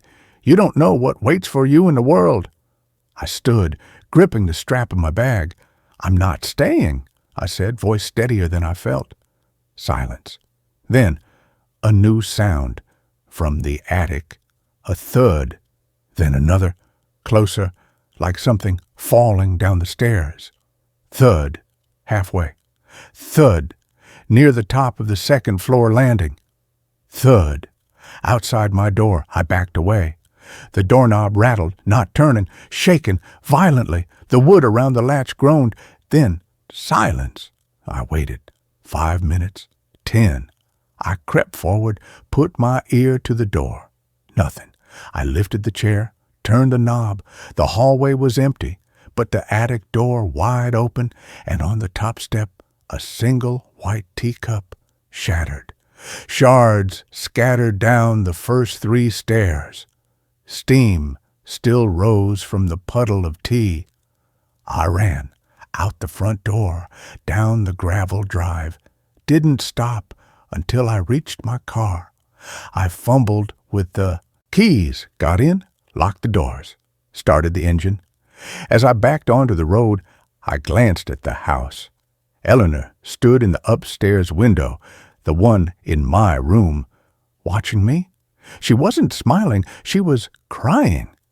Tears traced clean lines down her cheeks. Her mouth moved. I rolled down the window, just enough. Her voice carried, clear, soft, final. "You'll come back." I drove, didn't look back. I lasted 3 days in a motel, then my card declined.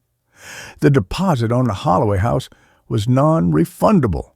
The lease, technically binding, and when I called the number on the lease, it rang 7 times. Then Eleanor answered. "Daniel," she said, as if I'd never left. "I've been waiting." I didn't speak.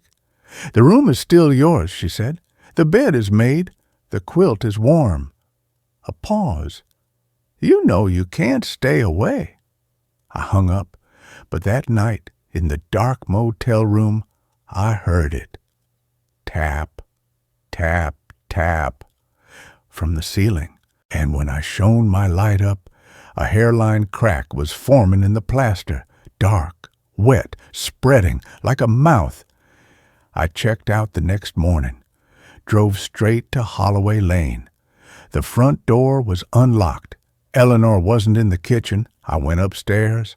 My room, exactly as I'd left it, bed made, quilt smooth, closet door closed. I set my bag down, walked to the center of the room, looked up. The ceiling was pristine, no cracks, no stains, just smooth white plaster. I sat on the edge of the bed, waited. At 9:37 p.m., it began. Tap, tap, tap. Then, "Daniel." I closed my eyes. "Yes," I whispered. A pause. Then, thump, soft, directly above. I stood, walked to the attic door, lifted the latch. The stairs waited. I climbed, pulled the string. The bulb flickered once, then glowed steady. The attic was still empty, except in the center of the floor, a wrought iron bed, same as mine, white quilt, pillows fluffed, and on the pillow, a single strand of dark hair. I didn't turn around. I heard her step onto the top stair. felt the shift in air as she entered. "Welcome home," Eleanor said. I nodded, took a breath, lay down on the bed. The quilt was warm. She sat beside me. Her hand, cold, dry, brushed my forehead. "You'll sleep better now," she whispered, and I did, because the tapping had stopped. The dragging had stopped. The footsteps had stopped. All that remained was the sound of breathing, hers and mine, matching, slowing, until they were the same, until I couldn't tell which was which, until I didn't need to. I live in the attic now. It's larger than it looks from the outside, and sometimes, when the house is quiet and the moon is high, I hear footsteps on the stairs, a knock at the attic door, a voice, soft and hopeful. "Hello? Is anyone here?" And I rise, walk to the door, open it just a crack, smile. "Come in," I say. "The room is ready.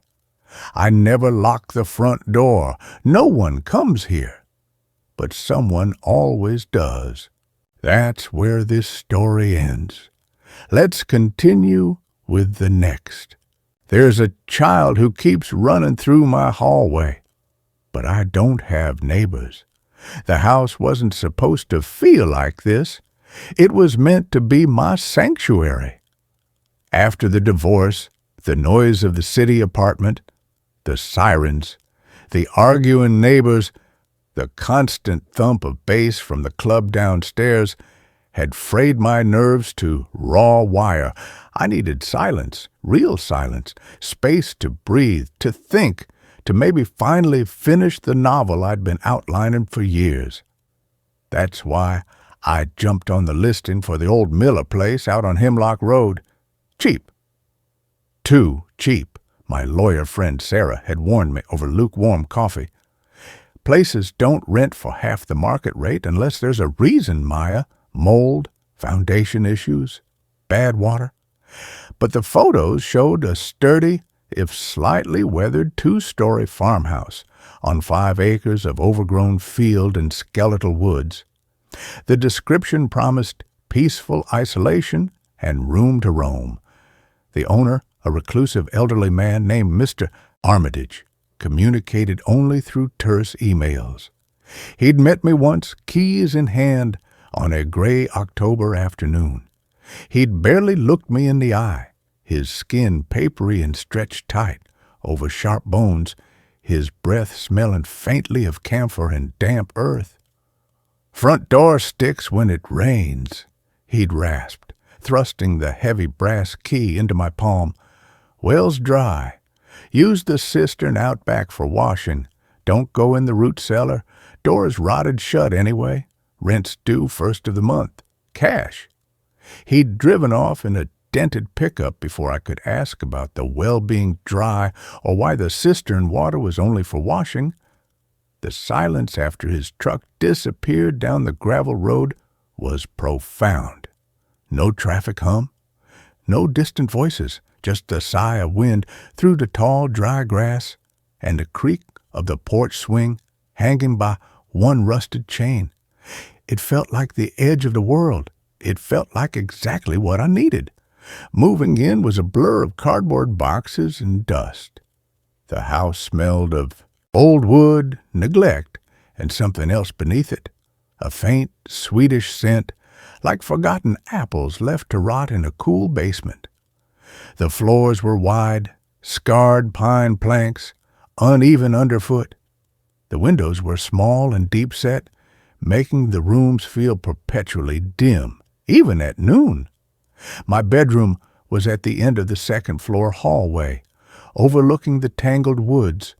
The master bedroom at the front felt too big, too empty, too full of ghosts of the previous life I was trying to outrun. I chose the smaller room, cozier, safer.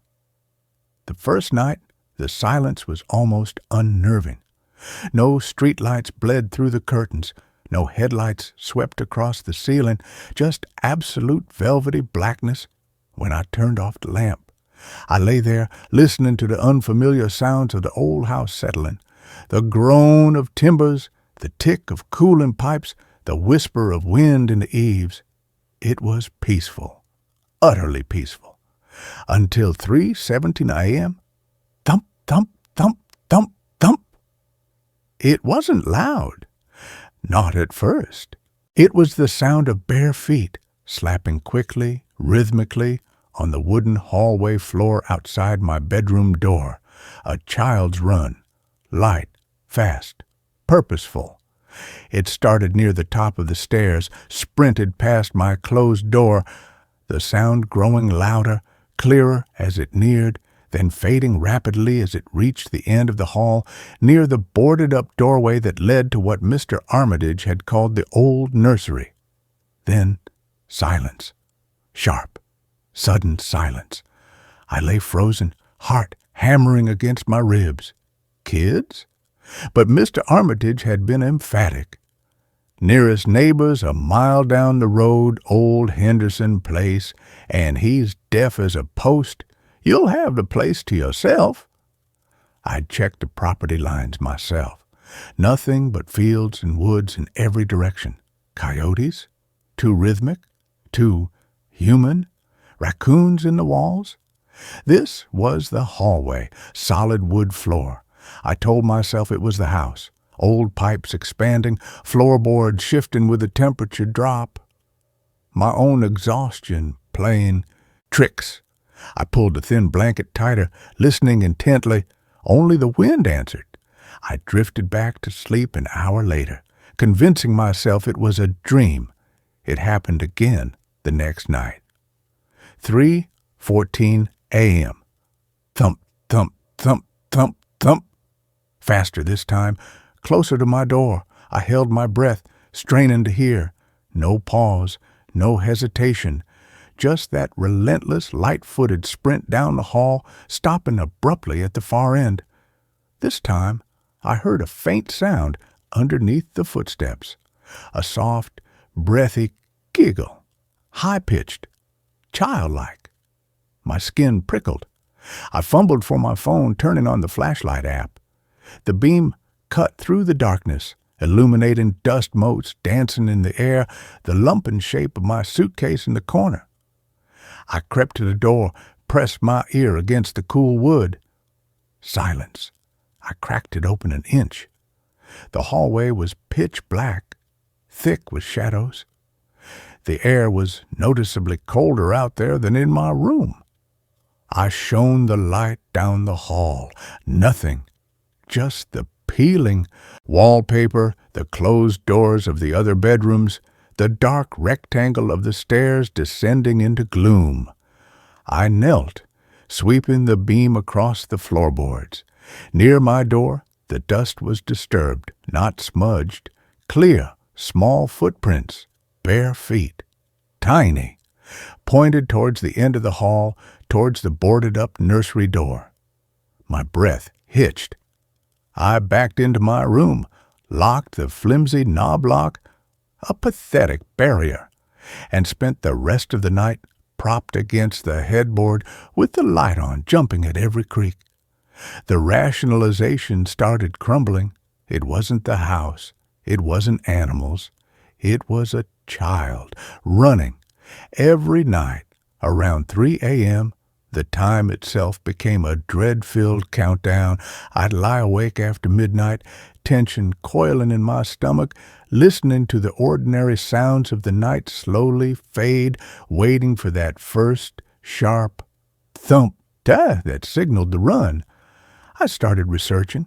Between unpacking boxes and forcing myself to write a few sentences a day, I drove the 10 miles to the county records office, the Miller place, built in 1898, owned by the Miller family until 1952. The clerk, a bored teenager chewing gum, pulled a microfiche from me. Grainy newspaper scans. A small article, 1923. Local tragedy. Young Thomas Miller, 6, drowns in cistern. My blood ran cold. The cistern, out back. The one Mr. Armitage said was for washing. The article was brief, formal. Thomas had been playing near the uncovered cistern while his mother tended the garden. He'd fallen in. They hadn't found him until dusk. The cistern was deep, lined with rough stone. The water was icy, even in summer. The coroner noted drowning due to accidental fall. No mention of neglect, just a terrible, ordinary accident. I stared at the faded photo of the stern-faced Miller parent standing beside a small coffin. Thomas had dark, curly hair, a gap-toothed smile. He looked like a happy kid. My hand shook as I copied the details. The date of death, October 17th, 1923. Almost exactly 100 years ago. The timing felt like a coincidence I couldn't ignore. That night, the run started at 3:01 a.m. Thump, thump, thump, thump, thump. Faster, harder. The giggling was clearer this time. Not joyful. It held a note of breathless panic, and right outside my door, the footsteps stopped. Dead stop. Silence. Heavy, waiting silence. I froze, the blanket pulled up to my chin, eyes wide in the dark. The doorknob rattled, gently at first, then with more force. Click, click, click. The cheap lock held, but the wood around it groaned. A small voice, thin and wet-sounding, like someone talking underwater, seeped through the keyhole. Open. Door. Cold. Then the footsteps resumed, sprinting away down the hall, the giggling dissolving into a choked sob that faded into the silence near the nursery. I didn't sleep. I sat rigid in bed until dawn painted the window gray. The image of that small, drowned boy's face burned into my mind. Thomas Miller. Trapped. Cold. I avoided the cistern. It stood at the edge of the overgrown yard, a crumbling stone cylinder, covered by a rusted iron grate, crusted with moss and grime. I kept the back door locked. I bought a heavy-duty padlock for my bedroom door. It felt foolish, childish, but the fear was a physical thing, a cold stone in my gut. The runs continued, sometimes twice a night. The giggling was gone now, replaced by a ragged breathing, the slap of wet feet on the wood. The footprints outside my door were often damp, leaving faint, dark smudges on the dusty floorboards. One morning, I found a trail of tiny, glistening droplets leading from the top of the stairs all the way to the boarded-up nursery door. They smelled faintly of stagnant water and wet wool. I tried talking to Mr. Armitage. I drove to the P.O. box he'd given me. No answer. I called the number he'd provided. It was disconnected. Panic started to edge out the fear. I was truly alone here, with Thomas, or whatever was left of him. The cold became the worst part. It wasn't just the night air. It was a deep, penetrating chill that seeped into the house around 2:45 a.m. No matter how high I cranked the ancient oil heater in the living room, it centered in the hallway. My bedroom felt like a refrigerator by 3 a.m. One night, as the footsteps approached, slower this time, dragging slightly, I saw my breath mist in the beam of my flashlight as I peered through the keyhole. The hallway was fogged with cold vapor.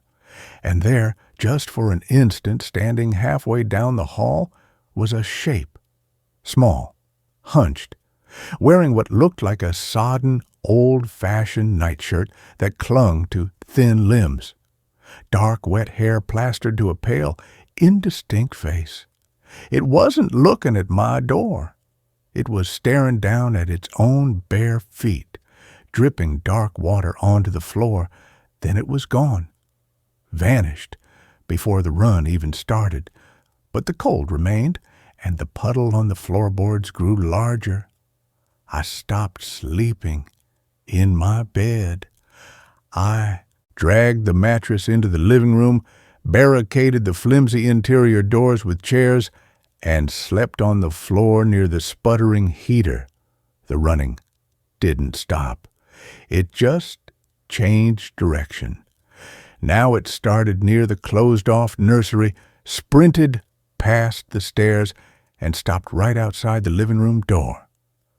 Thump, thump, thump, thump, thump. Silence. The doorknob would rattle. The wet, gurgling whisper would come. Cold, so cold. Let me in. I'd press my back against the mattress, pulling my knees to my chest, tears freezing on my cheeks from the unnatural chill radiating through the door. One night, the rattling stopped. Silence.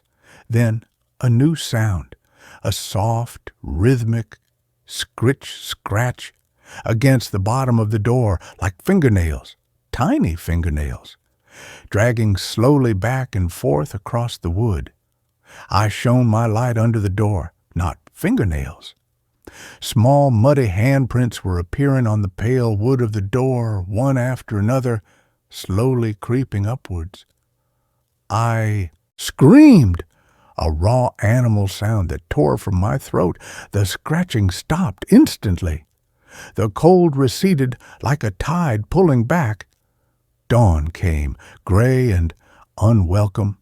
The handprints were gone, but the wood felt unnaturally damp under my fingers. I had to leave, pack the car and go, but the thought of driving away in the dark down that long tree-lined driveway with its deep shadows filled me with a different kind of terror. What if he followed me? What if the cold came with me? I decided to wait for daylight. Just one more day. I spent it cleaning frantically, trying to reclaim the house, opening all the windows to air out the pervasive smell of damp and that sickly sweet rot. I even ventured near the cistern, peering through the grime on the grate. Dark, still water far below, no sound, no movement, just an icy breath rising from its depths. That night, the cold hit earlier. 1:30 a.m., a deep, marrow-freezing chill that made my teeth chatter, even under 3 blankets on the living room floor. The footsteps didn't come down the hall. They were inside the living room, soft at first, pattering around the edges of the room near the cold fireplace, then closer, circles around my mattress. I lay rigid, eyes squeezed shut. The beam of my flashlight pointed uselessly at the ceiling. The wet footprints were right beside me now. I could feel the dampness radiating off them. The cold intensified, a physical pressure on my chest. A small, wet hand landed on my ankle. I couldn't move, couldn't scream. The skin where it touched burned with cold. A voice, no louder than a sigh, right beside my ear, thick with water. You see me, now you stay, cold with me. The hand squeezed, ice flooded my veins. I blacked out. I woke to weak morning light streaming through the living room window. My ankle ached with a deep, bone-cold throb. There was a ring of faint, bluish bruises around it, shaped like small fingers. And on the dusty floor beside the mattress, clear as anything, were 3 perfect tiny bare footprints leading from the hallway archway straight to where I'd been sleeping. They ended at the edge of the blanket. I packed in a frenzy, throwing clothes into suitcases, not caring about folding, not caring about anything but getting out. I didn't bother locking doors behind me. I just ran to the car, threw the bags in the back, and peeled out of the driveway, gravel spraying like shrapnel. I didn't look back until I was 2 miles down the county road. In the rearview mirror, the Miller place was a small, huddled shape against the gray dawn sky. But in the upstairs window of the room, I tried to make my own. The small room overlooking the woods, the curtains were drawn back, and pressed against the glass, leaving a foggy circle in a condensation, was the pale, blurred face of a small boy. His dark, wet hair clung to his forehead. His eyes were wide, black pools reflecting no light. His mouth was slightly open as if about to speak or scream or giggle. He raised a small dripping hand and pressed it flat against the window pane. Just before the trees swallowed the house from view, I saw his lips move. I couldn't hear it over the engine, but I knew the words, the same words that had seeped under my door for weeks. Cold, so cold. I checked into a cheap motel on the edge of town, a room with thin walls, a flickering neon sign outside the window, and a constant thrum of traffic on the highway. It was noisy, it was bright, it was alive. I locked the flimsy door, shoved a chair under the knob, and collapsed on the bed, exhausted but finally warm. I slept for 10 hours straight. No footsteps, no whispers, no cold spots. Just the blessed, mundane sounds of a world that hadn't drowned a century ago.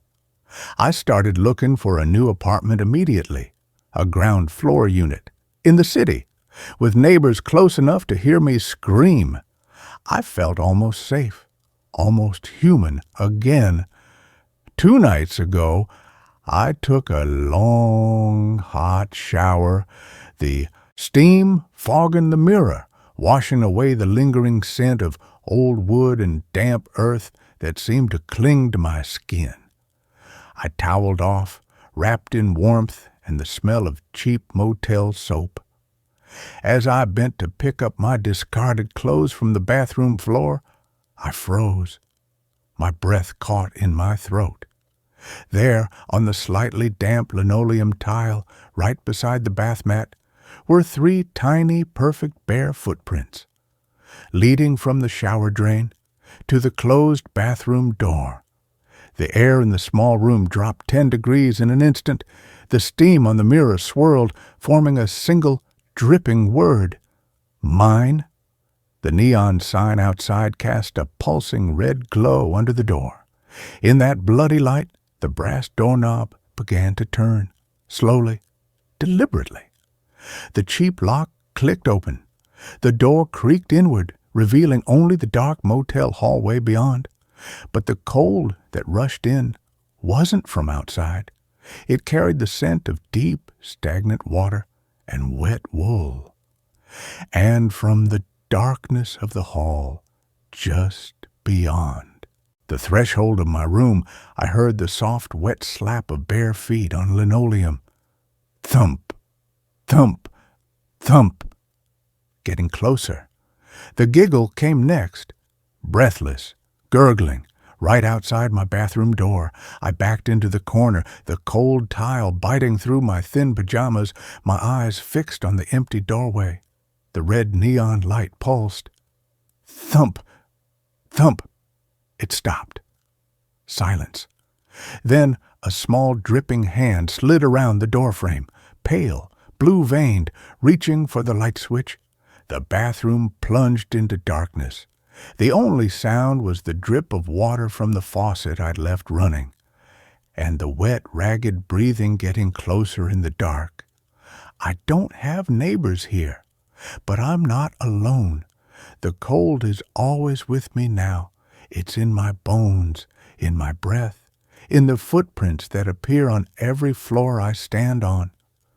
Thomas isn't in that old house on Hemlock Road. He's wherever I am. He's waiting for me to stop running. He's waiting for me to get cold enough to stay. That brings this story to a close. Let's carry on to the next one. My daughter's imaginary friend knows too much about our past. The first time Lily mentioned peaches, it was a sun-drenched Tuesday in June. Sunlight, thick and golden as honey, poured through the bay window of our new living room, illuminating the dust motes dancing in the air like tiny, blissful spirits. My wife, Sarah, was unpacking a box of books, her brow furrowed in concentration as she tried to decide where the Dickens collection should go. I was on the floor struggling with the notoriously vague instructions for a Swedish-designed bookshelf. Lily, all of 5 years old with hair the color of spun corn silk and eyes the deep, serious blue of a twilight sky, was having a tea party on the Persian rug we'd bought as a celebratory splurge for the new house. Her guests were a one-eyed teddy bear named Barnaby and a perpetually smiling rag doll called Daisy, and apparently a new addition. "No, Peaches, you can't have more sugar," she said, her voice a stern, motherly whisper. "It's bad for your teeth." I glanced over at her, a smile tugging at my lips. "Who are you talking to, Sweet Pea?" "Peaches," she said, as if it were the most obvious thing in the world. She carefully poured a drop of imaginary tea into an empty spot on the rug. "He's very greedy." Sarah looked up from her books, her face softening into the kind of warm, maternal smile that had made me fall in love with her a decade ago. "Oh, we have a new friend? What does Peaches look like?" Lily tilted her head, considering the question with the gravity of a seasoned philosopher. "He's long," she said finally, "and he wears patchy clothes, like a scarecrow. And he's sad, I think. His face is all smudgy. An imaginary friend. The parenting books we'd devoured had told us to expect this.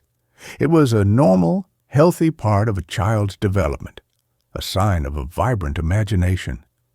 We smiled at each other over Lily's head, a silent, shared moment of parental pride. Our little girl was creative. She was bright. She was normal. After everything we had been through, normal was the most beautiful word in the English language. We'd bought this house to be our fortress of normal. It was a 2-story colonial on a quiet, tree-lined street in a town where nobody knew our names. It was a deliberate, calculated escape from the city, from the ghosts of our old life, from the constant low-level hum of anxiety that had become the soundtrack to our marriage. This house, with its fresh coat of dove-gray paint and its sprawling backyard, was meant to be a new beginning, a place where the past couldn't find us. For a few weeks it was. Peaches became a fixture in our home. An extra invisible place was set at the dinner table. Lily would leave the bathroom door ajar so Peaches could get out. She would tell us stories about him, strange, disjointed narratives. Peaches lived in the walls, she said. He used to live in a dark, wet place. He was always cold. We'd nod and smile, playing along, marveling at the intricate world she was building. The detail about him being smudgy and sad was a little melancholic, maybe, but kids have a flair for the dramatic. We wrote it off as a harmless quirk. The first tremor, the first sign that the foundations of our new, normal life were built on something deeply unstable, came on a rainy Saturday. We were supposed to go to the town's Founders' Day picnic, but a sudden thunderstorm had trapped us indoors. I was trying to teach Lily how to play checkers, and she was, as usual, making up her own far more interesting rules. "Daddy," she said, moving one of my red checkers diagonally and then taking it off the board. "King me." "That's not how it works, sweetie," I laughed. "You have to get to my side of the board first." She looked down at the board, her little brow crinkled. Then she looked up at me, her blue eyes eerily focused. "Peaches says you don't like to play by the rules either." My hand, which had been hovering over the board, froze. A faint, cold prickle ran up my spine. "What do you mean, honey?" "He says you took a shortcut once," she continued, her voice a perfect mimicry of innocent conversation. "On the old road, The one with all the rocks. You were in a hurry. She pushed another one of my checkers off the board. You were going very, very fast. The air in the room suddenly felt thin and sharp. The sound of the rain against the windows faded to a dull roar in my ears. The old road, the one with all the rocks, the old quarry road. It had been 7 years, but the memory was branded onto the inside of my skull. A dark, winding ribbon of asphalt, slick with rain, hemmed in by woods on one side and a sheer drop on the other. A shortcut we should never have taken. I forced a laugh. It came out sounding brittle and strange. I don't know what you're talking about, Lilybug. Peaches has a funny imagination. I looked over at Sarah, who was curled on the sofa with a magazine. She had heard. I could see it in the way her shoulders had tensed, in the way her hands were gripping the magazine so tightly her knuckles were white. Her eyes met mine, and for a fleeting second I saw it, the same cold, stomach-dropping fear that was currently coursing through my veins. But she blinked, and it was gone, replaced by a practiced, placid neutrality. Later that night, when Lily was asleep, I brought it up. We were in the kitchen, the only light coming from the small lamp over the sink, which cast long, distorted shadows across the room. What Lily said today, I began, my voice low, about the quarry road. Sarah didn't look at me. She kept her back to me, scrubbing a pot with a furious circular motion. She's 5, Tom. She hears things. We've probably talked about it when we thought she was asleep. You know how kids are. They're like little sponges. When have we ever talked about that night? I demanded, my voice rising. When? We made a promise, Sarah. We buried it. We never speak of it. Then it was a coincidence, she said, her voice tight. She turned off the water and placed the pot on the drying rack with a sharp, definitive clatter. A creepy, horrible coincidence, but that's all it was. It has to be. She turned to face me, and her eyes were pleading. She was begging me to believe her, to let her keep the comfortable blanket of denial wrapped around us. I wanted to believe her. God, I wanted to more than anything, to dismiss it, to rationalize it, to file it away as a creepy but meaningless event. So I nodded. I agreed. For her, for us, for the fragile new life we were trying to build. But as I lay in bed that night, listening to the rain and the creaks and groans of our new house, I couldn't shake the image of Lily's serious blue eyes. And I couldn't silence the question that was screaming in the back of my mind. Who the hell was Peaches? The coincidences began to pile up, each one a small, sharp stone added to the growing mountain of my dread. A week later, Sarah came home from the grocery store with a bouquet of yellow roses, her favorite. She put them in a vase on the kitchen table, a bright, cheerful splash of color in the sunlit room. Lily came running in, took one look at them, and her face crumpled.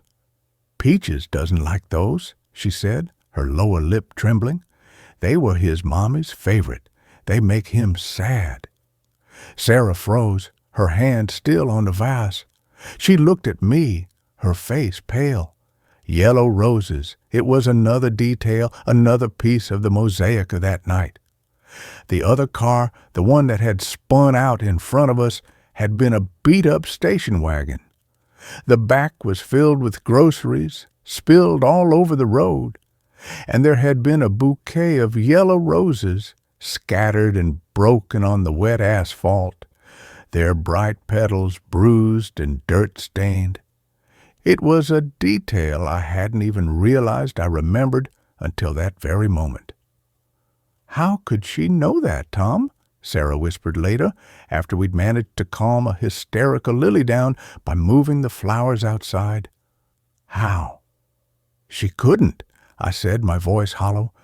The rationalizations were getting harder and harder to construct. The coincidences were straining the laws of probability to their breaking point.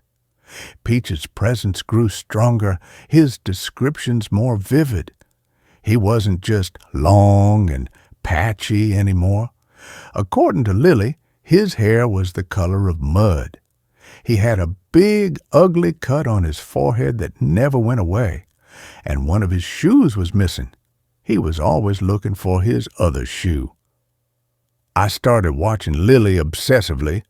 I'd stand in the hallway just out of sight and listen to her one-sided conversations in her playroom. Her voice would be light and cheerful, but the things she said, the things Peaches was supposedly telling her, were chilling. No, I can't ask them that, Peaches. That's a secret, because secrets are supposed to be quiet. I don't know why they didn't stop. Maybe they were scared. My blood ran cold. I felt like an insect trapped under glass, being watched by something ancient and malevolent. This thing, this Peaches, wasn't a product of Lily's imagination. It was an intrusion. It was something that had attached itself to her, something that was using her as a mouthpiece to terrorize us. The physical manifestation started subtly. A photograph from our wedding, which sat on the mantelpiece, would be turned face down. A single muddy footprint, too large to be Lily's, would appear on the welcome mat, even when it hadn't rained. The temperature in Lily's room would sometimes drop suddenly, becoming unnaturally cold, making the hairs on my arms stand up. Sarah was trying to hold on to her denial, but it was failing. I could see the terror in her eyes, the dark circles that were forming from sleepless nights. We were becoming ghosts in our own home, speaking in hushed tones, jumping at every creak of the floorboard. The silence between us was growing, filled with the unspoken horror of what was happening and the deeper, older horror of what we had done. The night it all shattered, the night we could no longer pretend, started with a song. I was tucking Lily into bed. She was quiet and withdrawn, as she often was now. She was clutching her one-eyed bear, Barnaby, so tightly her knuckles were white. "Daddy," she whispered, her voice small, "can you sing me the Crooked Man song?" I frowned. "I don't think I know that one, Sweet Pea." "Yes, you do," she insisted. "Peaches says you know it. It was on the radio, the night of the shortcut." And then she started to hum, a broken, off-key little tune. But it was unmistakable. It was an old folk song, one I hadn't heard in years. But it had been playing on the radio that night. I remembered it with a sickening lurch of my stomach. It had been playing right at the moment of impact. The cheerful, jaunty melody had been a grotesque counterpoint to the screech of tires and the sickening crunch of metal on metal. My breath hitched in my chest. I couldn't move. I just stared at my daughter, this perfect, innocent little girl who was humming the theme song to the worst moment of my entire life. "He wants you to remember the other man, Daddy," Lily whispered, her eyes wide in the dim light from the hallway. "Peaches says you left him. You left him in the dark, and he was so cold."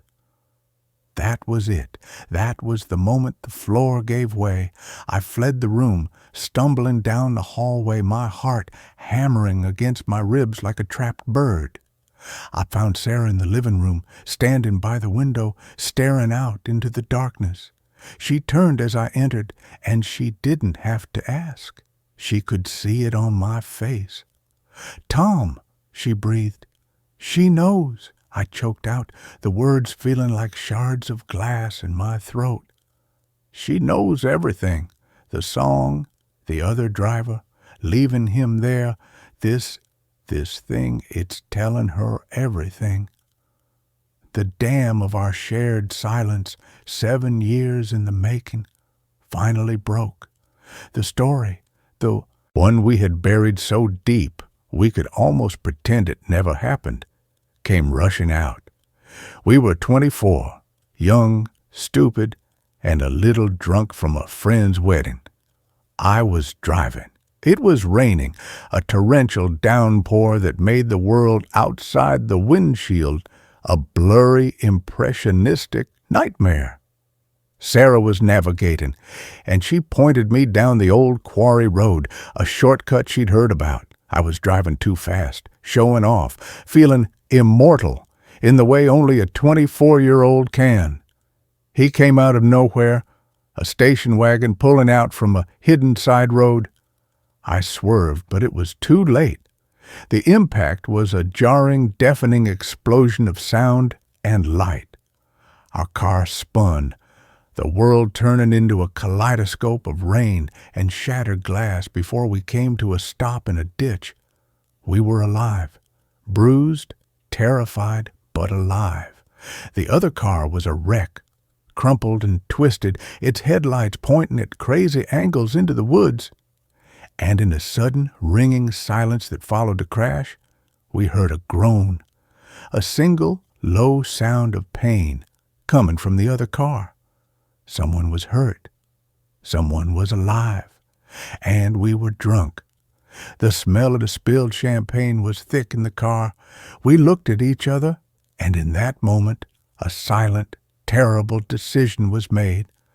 Panic, cold and absolute, overrode everything else. It overrode decency, compassion, humanity. We were kids. We were scared of the consequences, of the red and blue lights of the jail cells we imagined. So we did the unthinkable.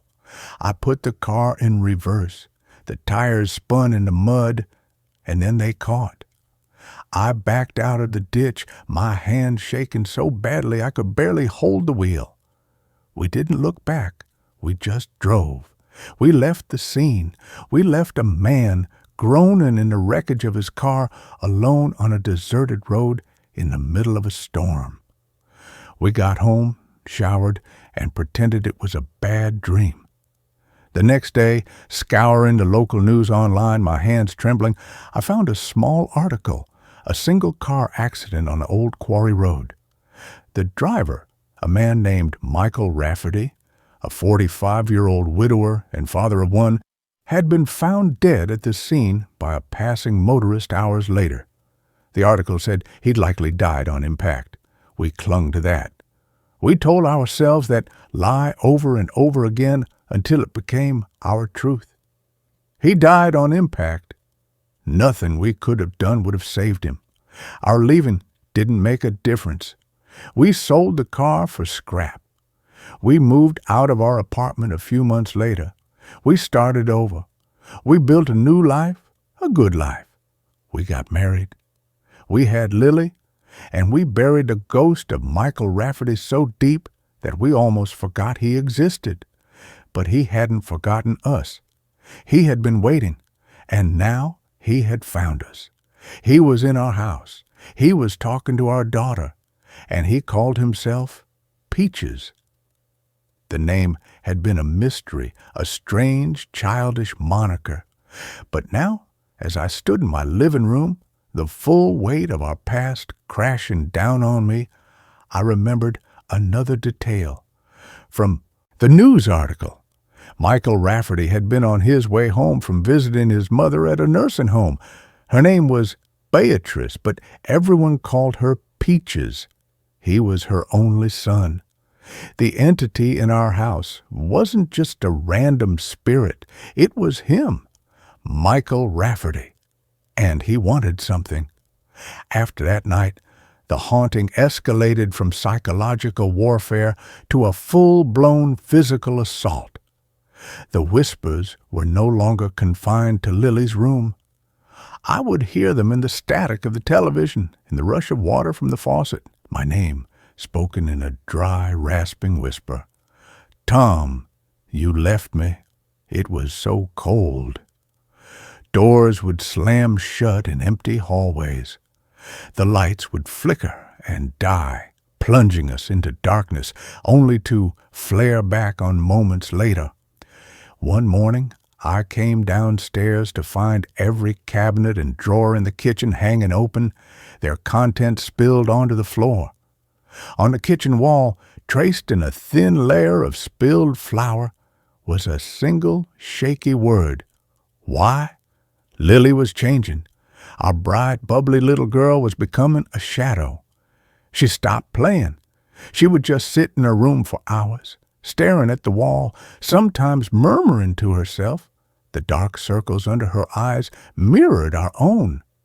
She started drawing pictures, disturbing childish scribbles in black and red crayon, a drawing of a stick figure lying next to a mangled car, a drawing of a tall, patchy man with a sad, smudgy face standing at the foot of her bed.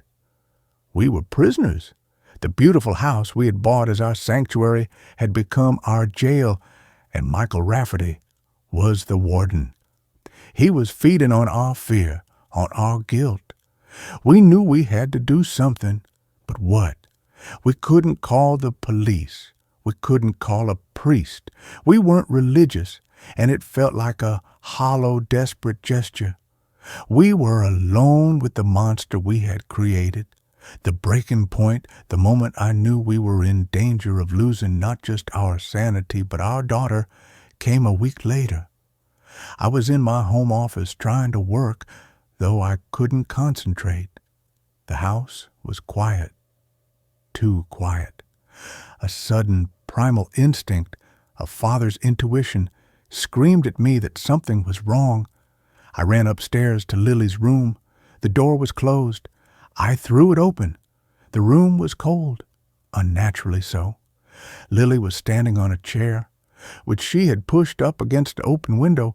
She was leaning out, her small body silhouetted against the gray afternoon sky. "Lily!" I screamed, my voice cracking with terror. She turned, and for a split second, it wasn't her. Her face was slack, her eyes vacant and dark. Her voice, when it came out, was not the high, sweet voice of a 5-year-old. It was a low, rasping whisper, a sound that was both old and full of a terrible, wet-sounding pain. "He wants to show you how it feels," the voice said, coming from my daughter's lips. "How it feels to fall, how it feels to be broken." I lunged across the room, my heart exploding in my chest. I grabbed her around the waist and pulled her back, stumbling, falling to the floor with her in my arms. She started to cry, real terrified sobs this time. The presence was gone. It was just my daughter, trembling and weeping in my arms. "Daddy, I was scared," she cried. "Peaches was telling me to jump. He said it would be like flying." I held her, rocking her back and forth, my own body shaking uncontrollably. This was it. He wasn't just trying to scare us anymore. He was trying to take our daughter. He was going to make us feel the same pain he had felt, the pain of losing a child. We had left him to die, and now he was going to take the one thing that made our lives worth living. That night, after Lily was asleep in our bed, barricaded between us, Sarah and I finally faced the truth. "We have to leave Tom," she said, her voice a shattered whisper in the dark. "We have to pack a bag and just go. Leave the house. Leave everything." "And go where?" I asked, my own voice hollow with despair. "Don't you see, Sarah? It's not the house. He's not attached to the house. He's attached to us, to our secret. He'll follow us wherever we go. We can't run from this." "Then what do we do?" she sobbed, burying her face in her hands. What can we possibly do?" I was silent for a long time, the answer forming in my mind, a cold, heavy thing. It was an answer I had been avoiding for 7 years. "We have to tell the truth," I said softly. She looked up at me, her face streaked with tears. "What are you talking about?" "We have to confess," I said, the words tasting like ash. "We have to go to the police. We have to tell them what we did. It's the only way. The secret, the guilt, that's his anchor. It's what's given him his power. If we release it, if we face the consequences, maybe it will set him free, and us." The terror in her eyes was replaced by a different kind of fear, the fear of public shame, of prison, of losing Lily to the system. "Tom, no, we can't. It would destroy our lives. It would destroy Lily's life." "He is destroying Lily's life right now," I retorted, my voice a harsh whisper. "He tried to make her jump out of a window today. What's he going to do tomorrow? We have no choice, Sarah. We either face the justice of the living, or we will be tormented by the justice of the dead for the rest of our lives, and we will lose our daughter in the process." We didn't sleep that night. We just lay there holding each other, with our daughter sleeping between us, the silent, terrible weight of our decision settling over us. As dawn broke, painting the sky in pale, watery shades of gray and pink, we knew what we had to do. But first, there was one more thing. We had to face him, not the police, not yet. We had to face Michael Rafferty. We had to confess to him. We decided to do it in Lily's room. It felt like his territory, the place where he was strongest. We waited until Lily was downstairs watching cartoons, a temporary, fragile truce having settled over the house. We stood in the middle of her room, the childish drawings and colorful toys a bizarre backdrop for what we were about to do. "Michael," I said, my voice shaking. "Michael Rafferty, we know you're here." The room grew cold. A floorboard creaked behind me. The air grew thick and heavy with a palpable sense of sorrow and rage.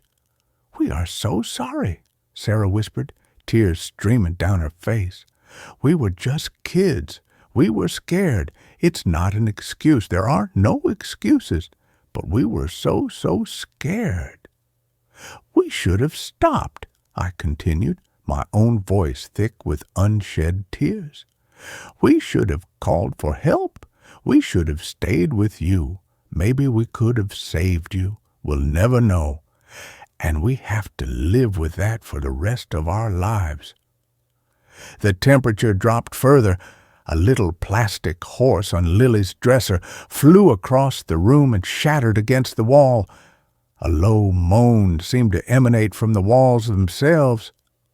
He was listening. "We left you," I said, forcing myself to say the words that had been buried for so long. "We hit you, and we left you to die alone in the dark.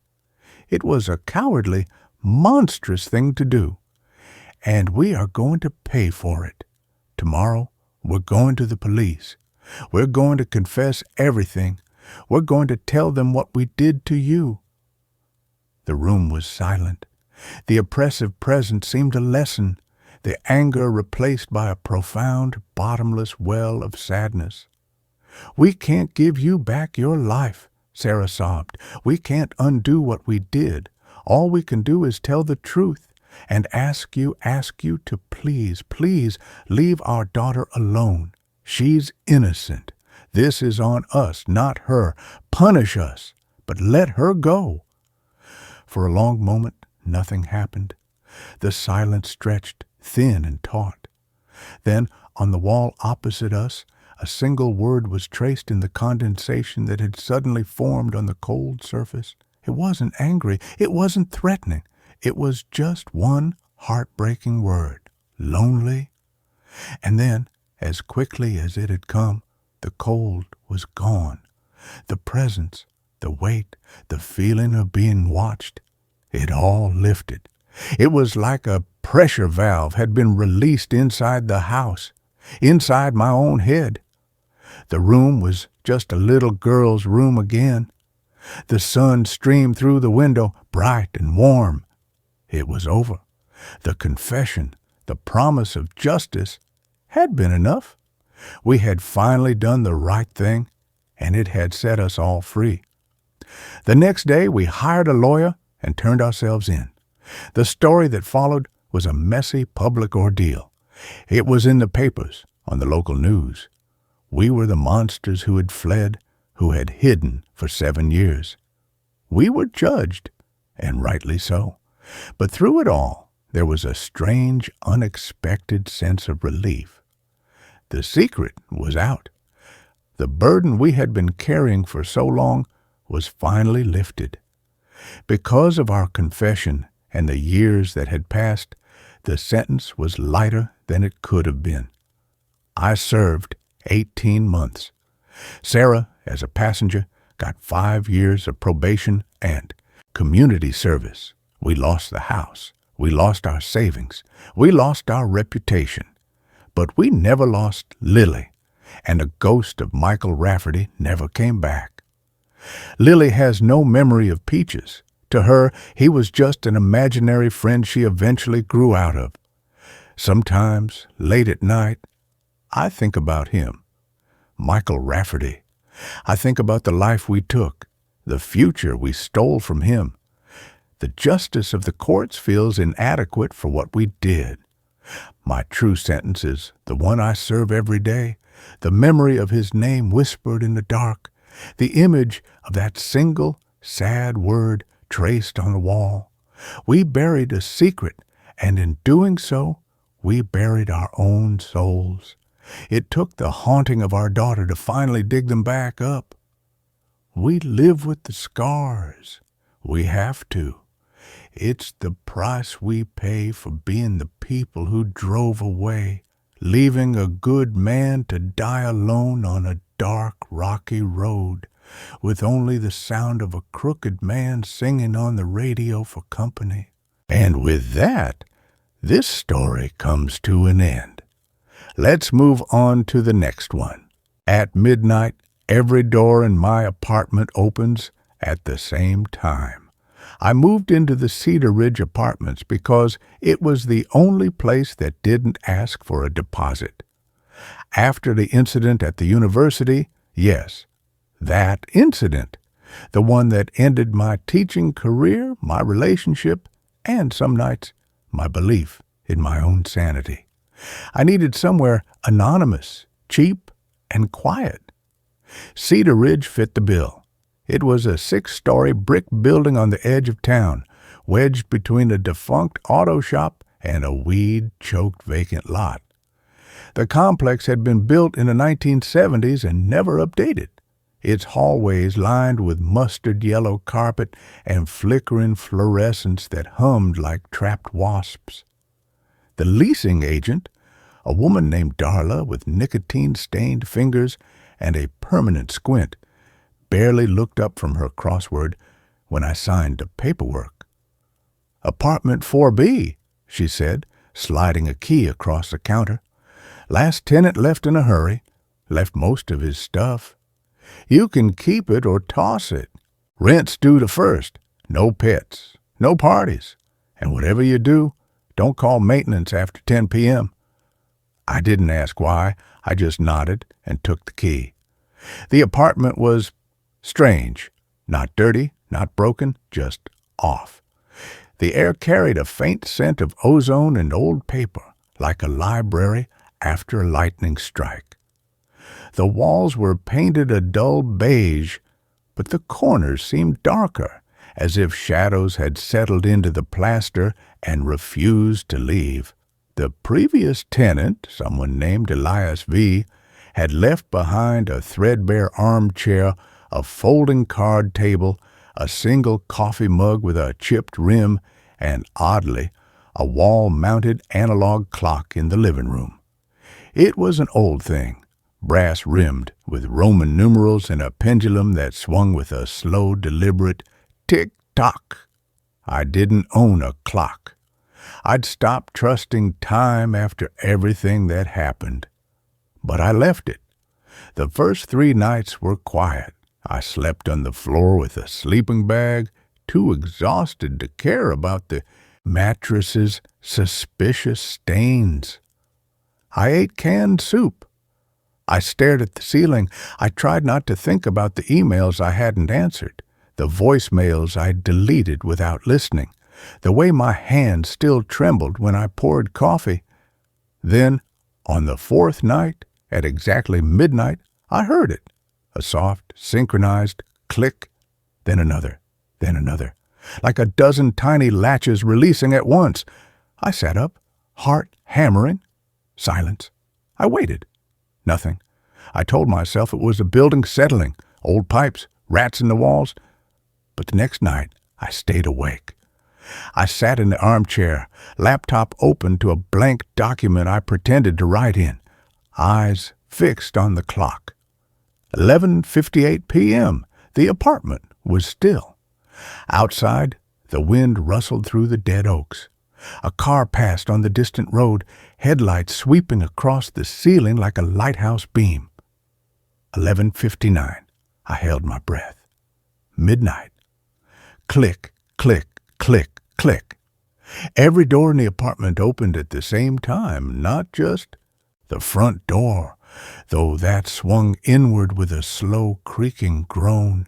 The bathroom door, the closet in the hallway, the cabinet under the sink, the bedroom door, though I'd closed it before bed, even the small pantry door in the kitchen, which I hadn't even noticed until that moment. All of them opened inward, smoothly, silently, as if pulled by invisible hands. I didn't move. I barely breathed. The front door stood ajar, revealing the dark hallway beyond. No one was there. No draft, no sound. I counted to 60. Then, as if on cue, every door closed. Just as slowly, just as silently. The latch on the front door clicked back into place. The clock ticked. I sat there until dawn. The next day, I inspected every door. No broken locks, no warped frames, no signs of forced entry. The hinges were well-oiled, almost too well-oiled, as if someone had maintained them recently. I called Darla. "It's probably the humidity," she said, voice muffled by what sounded like a cigarette. "These old buildings swell and shrink, doors pop open, happens all the time." "But all of them? At the exact same second?" She paused.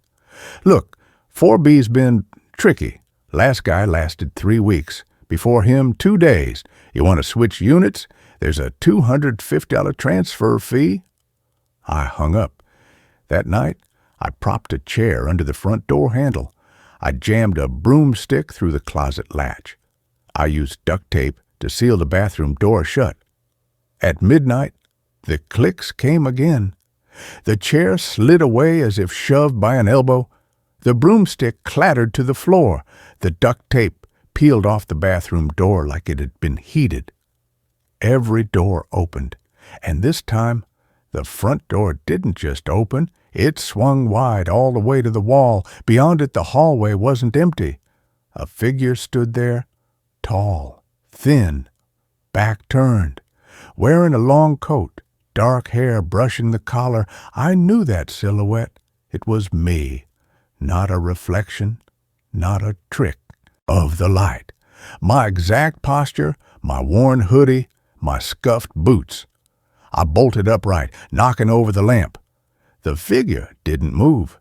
Then slowly, it stepped backward into the apartment.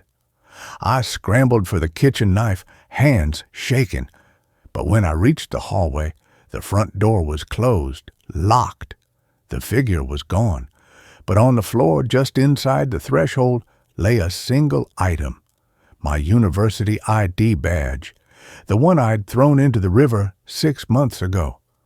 The photo was water-stained, but my face was clear, and the expiration date had been crossed out. In its place, someone had written in neat, precise script, "Permanent resident." I stopped sleeping. I stayed up every night, watching the clock, waiting for midnight. I recorded video. I set up motion sensors. I even nailed a piece of wood across the front door frame. Nothing worked. The doors always opened. Sometimes the figure appeared, sometimes not. But other things started happening. The cabinet under the sink would open to reveal my childhood toothbrush, lost for 20 years. The closet would swing open to show my ex's favorite scarf hanging on a hook. Once, the bathroom door opened to reveal the mirror fogged with steam and written in the condensation, "You should have stayed." I began to dread the hour, not just the opening, but the silence after, because after the doors closed, the apartment felt occupied, like someone was standing just behind me breathing. One night, I broke. I screamed at the walls, "What do you want from me?" The clock ticked. Then from the bedroom a voice, my own voice, whispered, "To remind you." I fled to the lobby. Darla was there, smoking by the mailboxes. She looked at me, really looked at me for the first time. "You saw him, didn't you?" she said. "Who?" "Elias, the last tenant. He disappeared. But not really. He said the apartment showed him things, truths, things he couldn't unsee." "What truths?" I asked. She flicked her ash. "That he never left. That he'd been here all along, just waiting for someone to notice." I moved back upstairs. I had nowhere else to go. That night, I didn't resist. I sat in the center of the living room, back against the wall, facing the front door. Midnight came. Click, click, click. Every door opened. The figure appeared in the hallway. This time, it turned. It was me, but older, hollow-eyed, mouth set in a grim line. My hair was longer, streaked with gray. My hands were covered in faint scars. It stepped inside. Behind it, the hallway stretched farther than it should, endless, lined with identical doors, each opening one by one into darkness. The figure stopped a few feet away. "You've been running," it said, my voice but worn thin, like tape played too many times. "But you can't run from a place that's already inside you." "What is this?" I whispered. "This is where you belong," it said, "where everyone like us ends up, the ones who broke, the ones who left, the ones who pretend they're okay." It pointed to the bedroom. I turned. The bedroom door was open. Inside, the bed was made. On the pillow, a framed photo of me and my ex, smiling on a beach. But in the photo, she was holding a hand that wasn't mine. The figure stepped closer. "The doors don't open to let something in," it said. "They open to let you out." Out of what? Out of denial. I looked around. The apartment was changing. The walls were thinner, the ceiling lower, the air heavier. And through every open doorway I could see versions of myself, sitting at the desk, crying in the shower, pacing the kitchen, staring out the window. All of them looked at me. All of them whispered, "Stay." I realized then I wasn't the tenant. I was the haunting. The apartment didn't have a ghost. It created one, slowly, patiently, by showing you every version of yourself you'd tried to bury. And once it had you, it never let go. I stood up, walked to the front door. The hallway stretched into infinity. I stepped through. Behind me, the door closed. But in apartment 4B, the clock still ticks.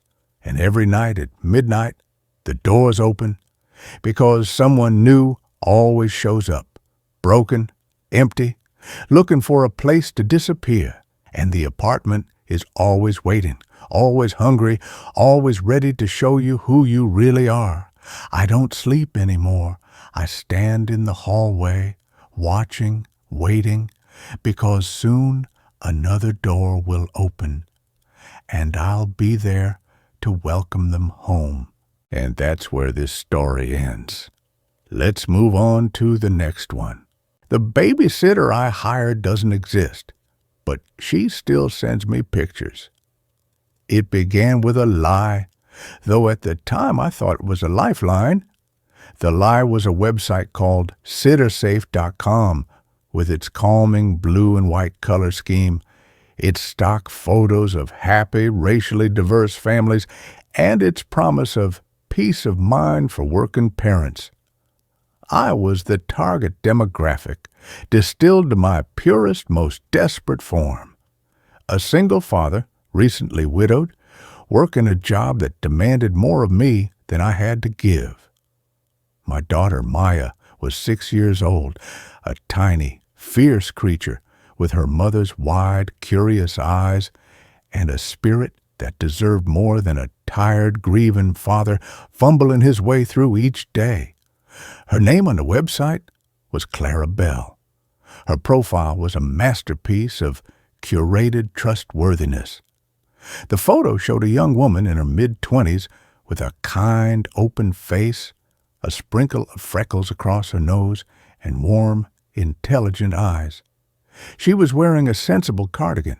Her bio was pitch perfect, a child development major, certified in CPR and first aid, with a passion for creative play and a list of glowing 5-star reviews that seemed almost too good to be true. Clara was a gift, one review gushed. Our little Alfie is usually so shy, but he took to her immediately. Professional, punctual, and so wonderful with our kids. Another read, she even tidied the kitchen, a true gem. I did my due diligence. I paid the extra fee for the premium background check, which came back spotless. We had a video call, and she was just as she appeared in her photo, charming, articulate, and genuinely interested in Maya's love for dinosaurs and sparkly glue. She asked all the right questions. I felt the tight, persistent knot of anxiety in my chest loosen for the first time in months. I hired her for the following Friday night. I had a crucial dinner meeting with a client I couldn't miss. It was the first time I would be leaving Maya with someone other than her grandmother since Sarah had passed. That Friday, she arrived exactly on time. In person, she was even more disarmingly normal. She had a gentle voice and a calm, centered presence that immediately put Maya at ease. She'd brought a tote bag with a new coloring book and a set of crayons that had a glittery sheen. When I left, Maya was sitting at the kitchen table with her, chattering away, already fully under her spell. I drove to my meeting, feeling a profound, almost dizzying sense of relief. The first picture arrived at 7:45 p.m. It was a photo of Maya holding up a drawing of a lopsided purple T-Rex. She was beaming, a gap-toothed smile of pure, unadulterated joy. The caption read, "The fearsome Mayasaurus, having a great time." More pictures followed throughout the evening. A shot of Maya in her pajamas, listening intently as Clara read a storybook. A blurry action shot of them building a pillow fort in the living room. Each photo was a little balm to my worried soul, a digital reassurance that I had made the right choice, that my daughter was safe and happy. The last picture came at 9:30 p.m. It was a photo of Maya fast asleep in her bed, her favorite stuffed sloth, Mr. Higgins, tucked under her arm. The soft glow of her rocket ship nightlight cast a warm, peaceful aura over the scene. Safe and sound. Good night, from us. When I got home around 11, the house was silent and immaculate. The pillow fort was gone, the toys were back in their chest, and the kitchen was cleaner than I'd left it. I crept into Maya's room and saw the exact scene from the photograph. A perfect tableau of sleeping innocence. I felt a surge of gratitude so powerful it almost brought me to tears. Clara became our regular babysitter. Every week or two I'd book her, and every time it was the same flawless experience. And the pictures became our ritual. They were my window into their evenings, a steady stream of happy, reassuring moments. They were proof that I wasn't failing my daughter, that even in my absence, her life could be filled with fun and care. The first discordant note, the first tiny crack in the perfect facade, occurred about 2 months in. It was a Tuesday night. I was working from home, trying to meet a deadline. Maya was asleep upstairs. My phone buzzed on the desk. It was a picture message from Clara's number. I opened it. It was a photo of Maya, asleep in her bed, clutching Mr. Higgins, bathed in the glow of her nightlight. It was an almost identical replica of the picture she sent on her first night. The caption read, "So peaceful when she sleeps." I stared at the photo, a cold, confusing prickle of unease running down my spine. It was a Tuesday. Clara wasn't here. She wasn't scheduled to be. I was the only other person in the house. I checked the timestamp. The photo had been sent just seconds ago. My first instinct was rationalization. It must be a glitch, a delayed message from her last visit. But the caption felt immediate. I stood up, my heart starting to beat a little faster.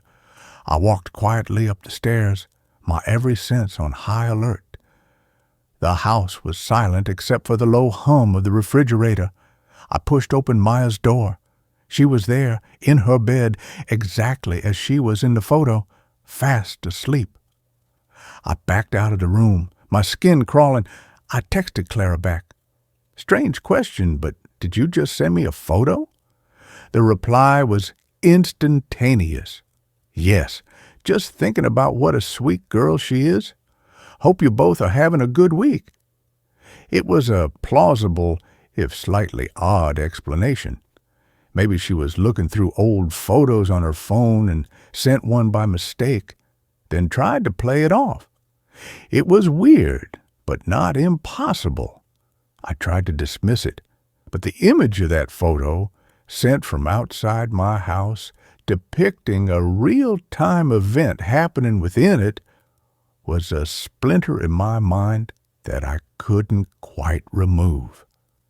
The following week, I needed to book her again. I logged on to sittersafe.com and searched for her. Profile, nothing. I tried different search parameters. Still nothing. A profile not found error message appeared on the screen. A knot of dread tightened in my stomach. I went to our old messages on the site's platform. The conversation thread was there, but when I clicked on her name, the same error message popped up. Her profile had vanished. I pulled out my phone and called her number. A generic synthesized voice responded, "The number you have dialed has been disconnected." Panic, cold and sharp, began to seep into my veins. This made no sense. I contacted SitterSafe's customer support. I spent 20 minutes on hold, listening to a tinny looping piece of instrumental music that frayed my already raw nerves. Finally, a bored-sounding man named Kevin answered. I explained the situation, gave him Clara Bell's name. He put me on hold again. When he came back, his voice was different, cautious. "Sir, we've checked our records. We have no history of a sitter named Clara Bell ever having a profile on our platform." "That's impossible," I said, my voice rising. "I hired her through your site. I have the messages. I paid for a background check." "We have a record of your payments, sir," Kevin said slowly. "But they were for background checks on 3 other potential sitters, all of whom you declined to hire. There's no record of you ever even viewing a profile for a Clara Bell, let alone hiring her." My blood ran cold. I felt the floor drop out from under me. I hung up the phone, my hand trembling. I was in a nightmare. A woman had been in my house. She had been alone with my daughter, and according to the very service that had supposedly vetted her, she didn't exist. My first overwhelming impulse was to protect Maya. I changed every lock in the house. I bought a state-of-the-art security system with cameras covering every entrance, every angle. I spent the next few days in a state of hyper-vigilant terror, jumping at every creak of the floorboards, my phone clutched in my hand like a talisman. The pictures stopped. For 3 weeks, there was silence. I started to breathe again. I told myself it was some elaborate, terrifying scam, a phantom hacker who had created a ghost profile to get my credit card information. I told myself the danger had passed. Then the pictures started again. It was a Monday morning. I had just dropped Maya off at school. As I was pulling away from the curb, my phone buzzed. An unknown number. The picture was of Maya on the school playground. She was on the swings, her head thrown back in laughter. It was a beautiful, candid shot, except for the angle. It was taken from high up, as if from the roof of the school, a place no one should have been. And the photo was unnervingly intimate, a stolen moment of pure joy. Beneath it, a single line of text. "She has your laugh." I almost crashed the car. My vision tunneled. My lungs felt like they were collapsing. It wasn't a scam. It wasn't over. Whoever or whatever Clara was, she was still watching us. The pictures became more frequent, more invasive. A photo of me at my desk, taken through the window of my home office. A picture of our grocery cart at the supermarket. The contents, a perfect reflection of our weekly shopping list. A picture of my car parked outside my office. The photographer was everywhere and nowhere. The police were useless. I went to him, my phone in my hand, a wild-eyed, sleep-deprived man trying to explain that he was being stalked by a ghost. They looked at me with a mixture of pity and suspicion. They took a report, but without a suspect, without a crime beyond sending unsolicited photos, there was nothing they could do. They suggested I block the numbers. I did. She just used new ones. Maya started talking about her. She didn't call her Clara. She called her the picture lady. "The picture lady was watching me play today," she said one evening, pushing her peas around her plate. "What do you mean, sweetie?" I asked, my voice tight. "At the park. She was hiding behind a big tree. She waved at me." "What did she look like, Maya?" "She was blurry," Maya said, frowning, "like a picture that's all fuzzy. And she smells like old books, like Mommy's old books in the attic." The attic. My wife's collection of antique photography books. The air left my lungs in a painful rush. The next day, after dropping Maya at her grandmother's, I tore the attic apart. In the back, under a dusty canvas sheet, was a heavy wooden trunk I hadn't opened since Sarah died. It was filled with her prized possessions, old cameras, development equipment, and stacks of antique photographs and glass plate negatives she had bought at estate sales. I spent hours sifting through them, my heart pounding with a nameless dread. I was looking for a face, The kind, freckled face from the Citisafe profile. I didn't find it, but I found something else. It was a series of family portraits from the late 1800s, all from the same estate. The family was stern-faced and severe, posing stiffly for the camera, and in the background of several of the photos, slightly out of focus, was a young woman in a nanny's uniform. Her features were indistinct, but there was a certain posture, a certain tilt of the head that made my skin crawl. In the final photograph of the series, a picture of two small children playing with wooden hoops. The nanny was in the background, standing by a window, and she was staring directly at this camera. Her face was a pale oval blur, but her eyes were clear, sharp, and filled with a possessive, unsettling intensity. At the bottom of the trunk, I found an old, leather-bound ledger from the estate. It was a record of household staff. My finger traced down the list of names until it stopped. 1888, 1891. Governess, Clara Bell. The entry was followed by a single, spidery notation. Dismissed. Unwholesome attachment to the children. I felt like I was going to be sick. This wasn't a stalker. This was something else entirely, something ancient and impossible. A ghost who had imprinted herself onto these photographs, who had lain dormant in my attic for years. Had our grief, our loneliness, somehow woken her up? Had my desperate search for a caregiver on the internet provided her with a new medium, a new way to manifest? The pictures changed. They were no longer just of our present.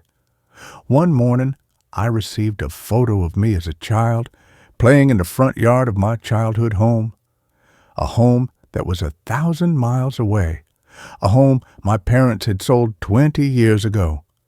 It was a real photograph, one I recognized from an old family album, but it was altered. Standing in the background, partially obscured by a tree, was the faint, translucent figure of a woman in a long, dark dress. She was inserting herself into my past. She was rewriting my history, weaving her ghostly presence into the very fabric of my life. The final straw came last night. My phone buzzed on my nightstand. I've become conditioned to the sound, reacting to it with a Pavlovian jolt of fear. I knew what it would be, but I was compelled to look. The picture that loaded on my screen was not from the past. It was not of the present. It was of a future I couldn't comprehend. It was a family portrait. I was in it, standing beside an older, grayer version of myself. Maya was there too, a young woman now, with the same sad, vacant expression as the man who was her father. We both looked pale, drained, like faded copies of ourselves, and standing between us, her arms wrapped around both of our shoulders in a gesture of maternal possession, was Clara Bell. Her face was perfectly clear, no longer a blur, no longer a photo on a website. She was solid, real, and she was smiling, a wide, triumphant, terrifying smile. She wasn't just watching us anymore. She was joining us. She was feeding on our lives, our memories, our very vitality. The caption beneath the photo was the most chilling of all. Soon we'll all be together, a perfect family, forever. I'm writing this now because I don't know what else to do. I've packed a bag. Maya and I are leaving. We're going to drive until we run out of road. I'm going to throw my phone into a river. I'm going to get a new one, a new number, a new life. But I know it won't matter. She's not tied to a place, not anymore. She's not just a ghost in the attic or a phantom on the internet. She's attached to us. She's a virus in our lives, And she's been sending me snapshots of our own destruction. I look at my beautiful sleeping daughter, and I know I have to try. I have to run. But I fear, with a certainty that chills me to the bone, that no matter where we go, her pictures will follow. And one day, I'll receive that final faded photograph, not as a warning, but as a welcome home. And this story ends here. The next one begins now. My dog barks at an empty corner. Yesterday, something barked back. I own a rescue mix named Buster. He's 70 pounds of nervous energy, mostly boxer and maybe some pit bull, with a chest like a barrel and a bark that rattles the single-pane windows of my rental house. I've had him for 3 years. I know his sounds. I know the mailman is here bark, which is rhythmic and dutiful. I know the there is a squirrel on the fence bark, which is high-pitched and frantic, and I know the I am lonely whine. But for the last month, Buster has developed a new sound. It's a low guttural vibration that doesn't quite leave his throat. He does it while standing rigid, his hackles, the fur along his spine, standing up like a razorback boar.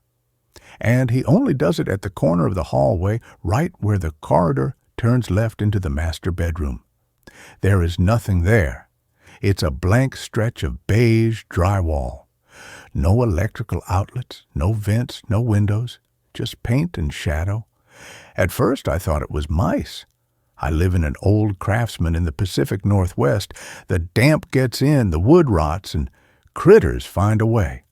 I called a pest control guy named Miller. He came out, crawled under the house, checked the attic, and tapped the walls. "Dry as a bone, buddy," Miller told me, wiping cobwebs off his hat.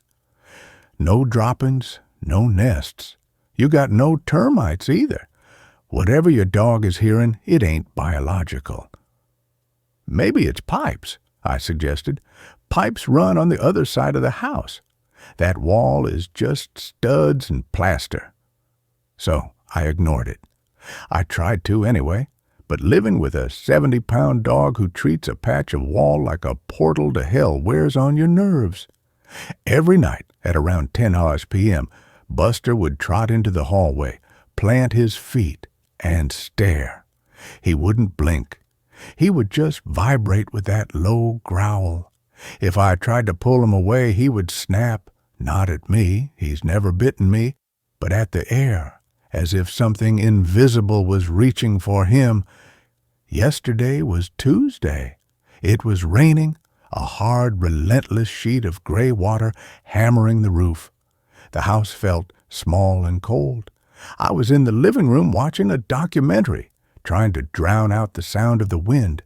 Buster was asleep on the rug, or I thought he was. At 10:15 p.m., his head snapped up.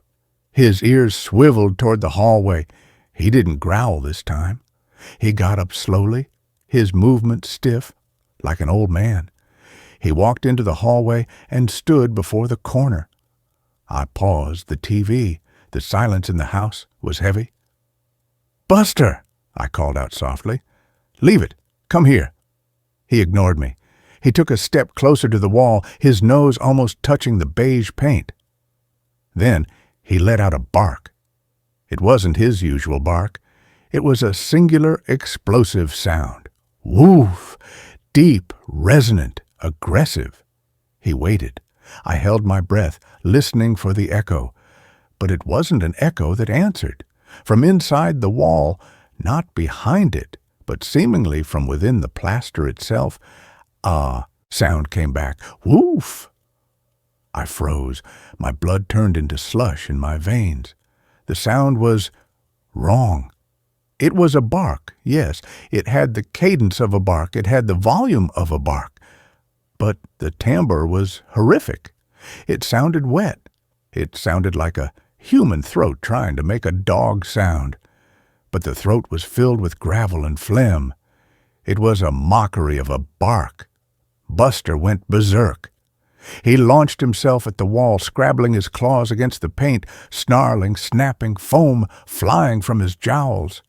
"Buster, no!" I scrambled off the couch and ran into the hallway. I grabbed his collar. He was a solid muscle of rage.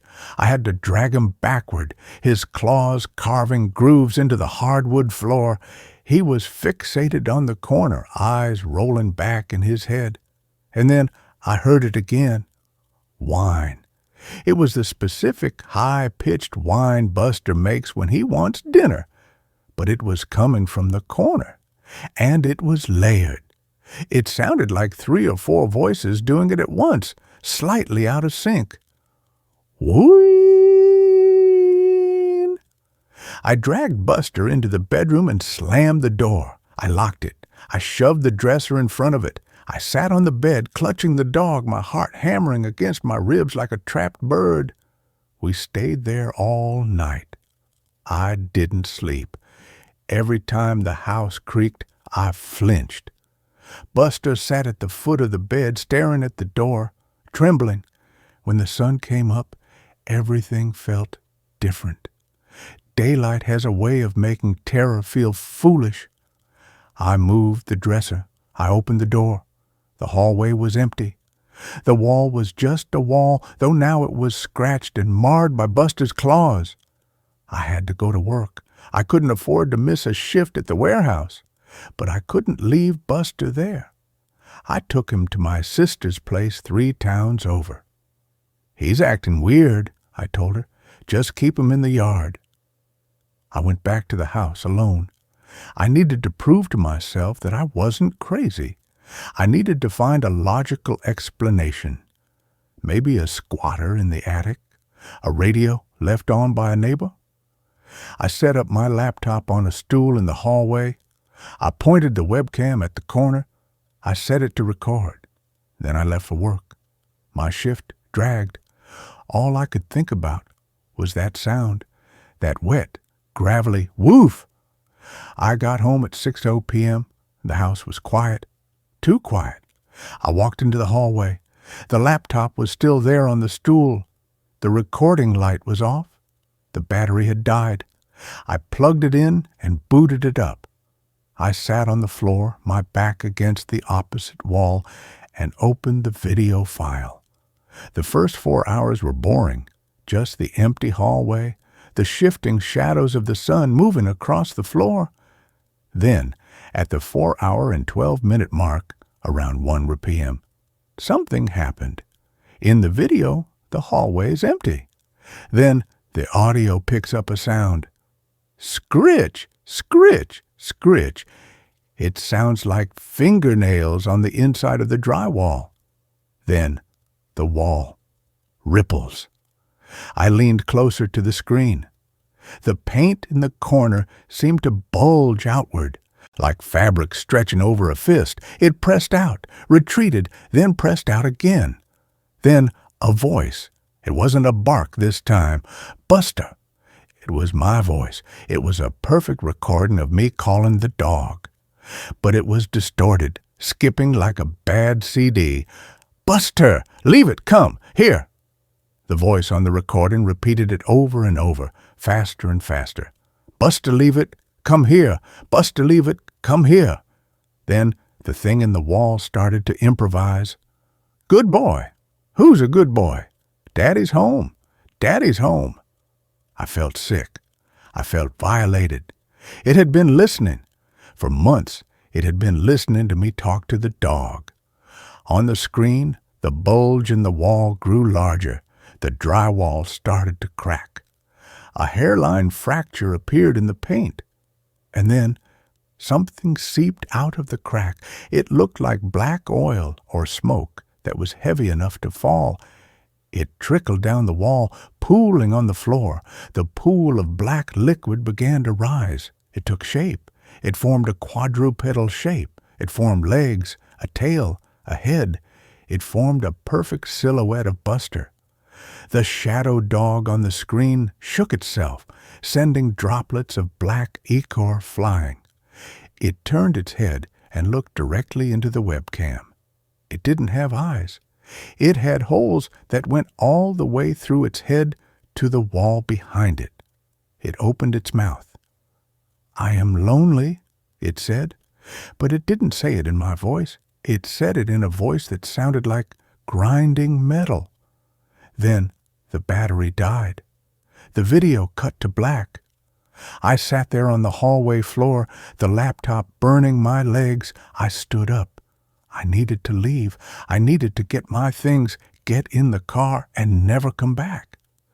I turned to go to the bedroom to grab my wallet. I froze.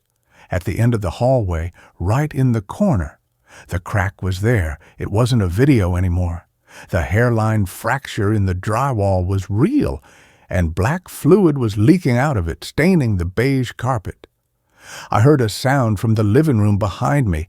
Click, clack, click, clack, dog nails on hardwood, but Buster was at my sister's house. I turned around slowly. Standing in the entryway to the kitchen was a dog. It looked like Buster. It had his golden fur. It had his white chest patch. But it was standing on its hind legs. It was balancing perfectly, unnaturally upright. Its front paws hung limply at its sides. Its head was cocked to the side at a 90-degree angle. It smiled at me. Dogs can't smile. Not like that. Its lips curled back all the way to its ears, revealing teeth that were too long, too sharp, and too human. "Daddy," the thing said. The jaw moved up and down like a ventriloquist dummy. "Daddy, come here." It took a step toward me. It walked on two legs, bending its knees backward like a bird. I didn't think. I threw the laptop at it. The computer hit the thing in the chest. It didn't flinch. It didn't make a sound of impact. It just absorbed the blow, the flesh rippling like water. I turned and ran into the bedroom, slamming the door. I locked it. I am in here now. I have pushed the dresser, the bed, and the nightstand against the door. Outside, in the hallway, I can hear it. It is barking, "Woof, woof, woof." But in between the barks, it is speaking. "Let me in. I learned the tricks. I can sit. I can stay. I can shake." The doorknob is turning. The metal is groaning. I just realized something terrifying. I sent my sister a text an hour ago telling her I was coming to pick up Buster. I just got a reply. "What do you mean? You picked him up an hour ago." "You look terrible, Sam."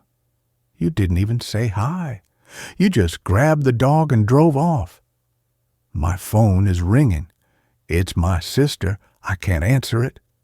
Because from the other side of the bedroom door, I hear two voices now. One is the gravelly, wet voice of the thing. The other is a whimper, a real terrified whimper. And then the sound of Buster screaming. The scratching on the door has stopped. There is a silence now. And then a soft, familiar voice right against the crack of the doorframe.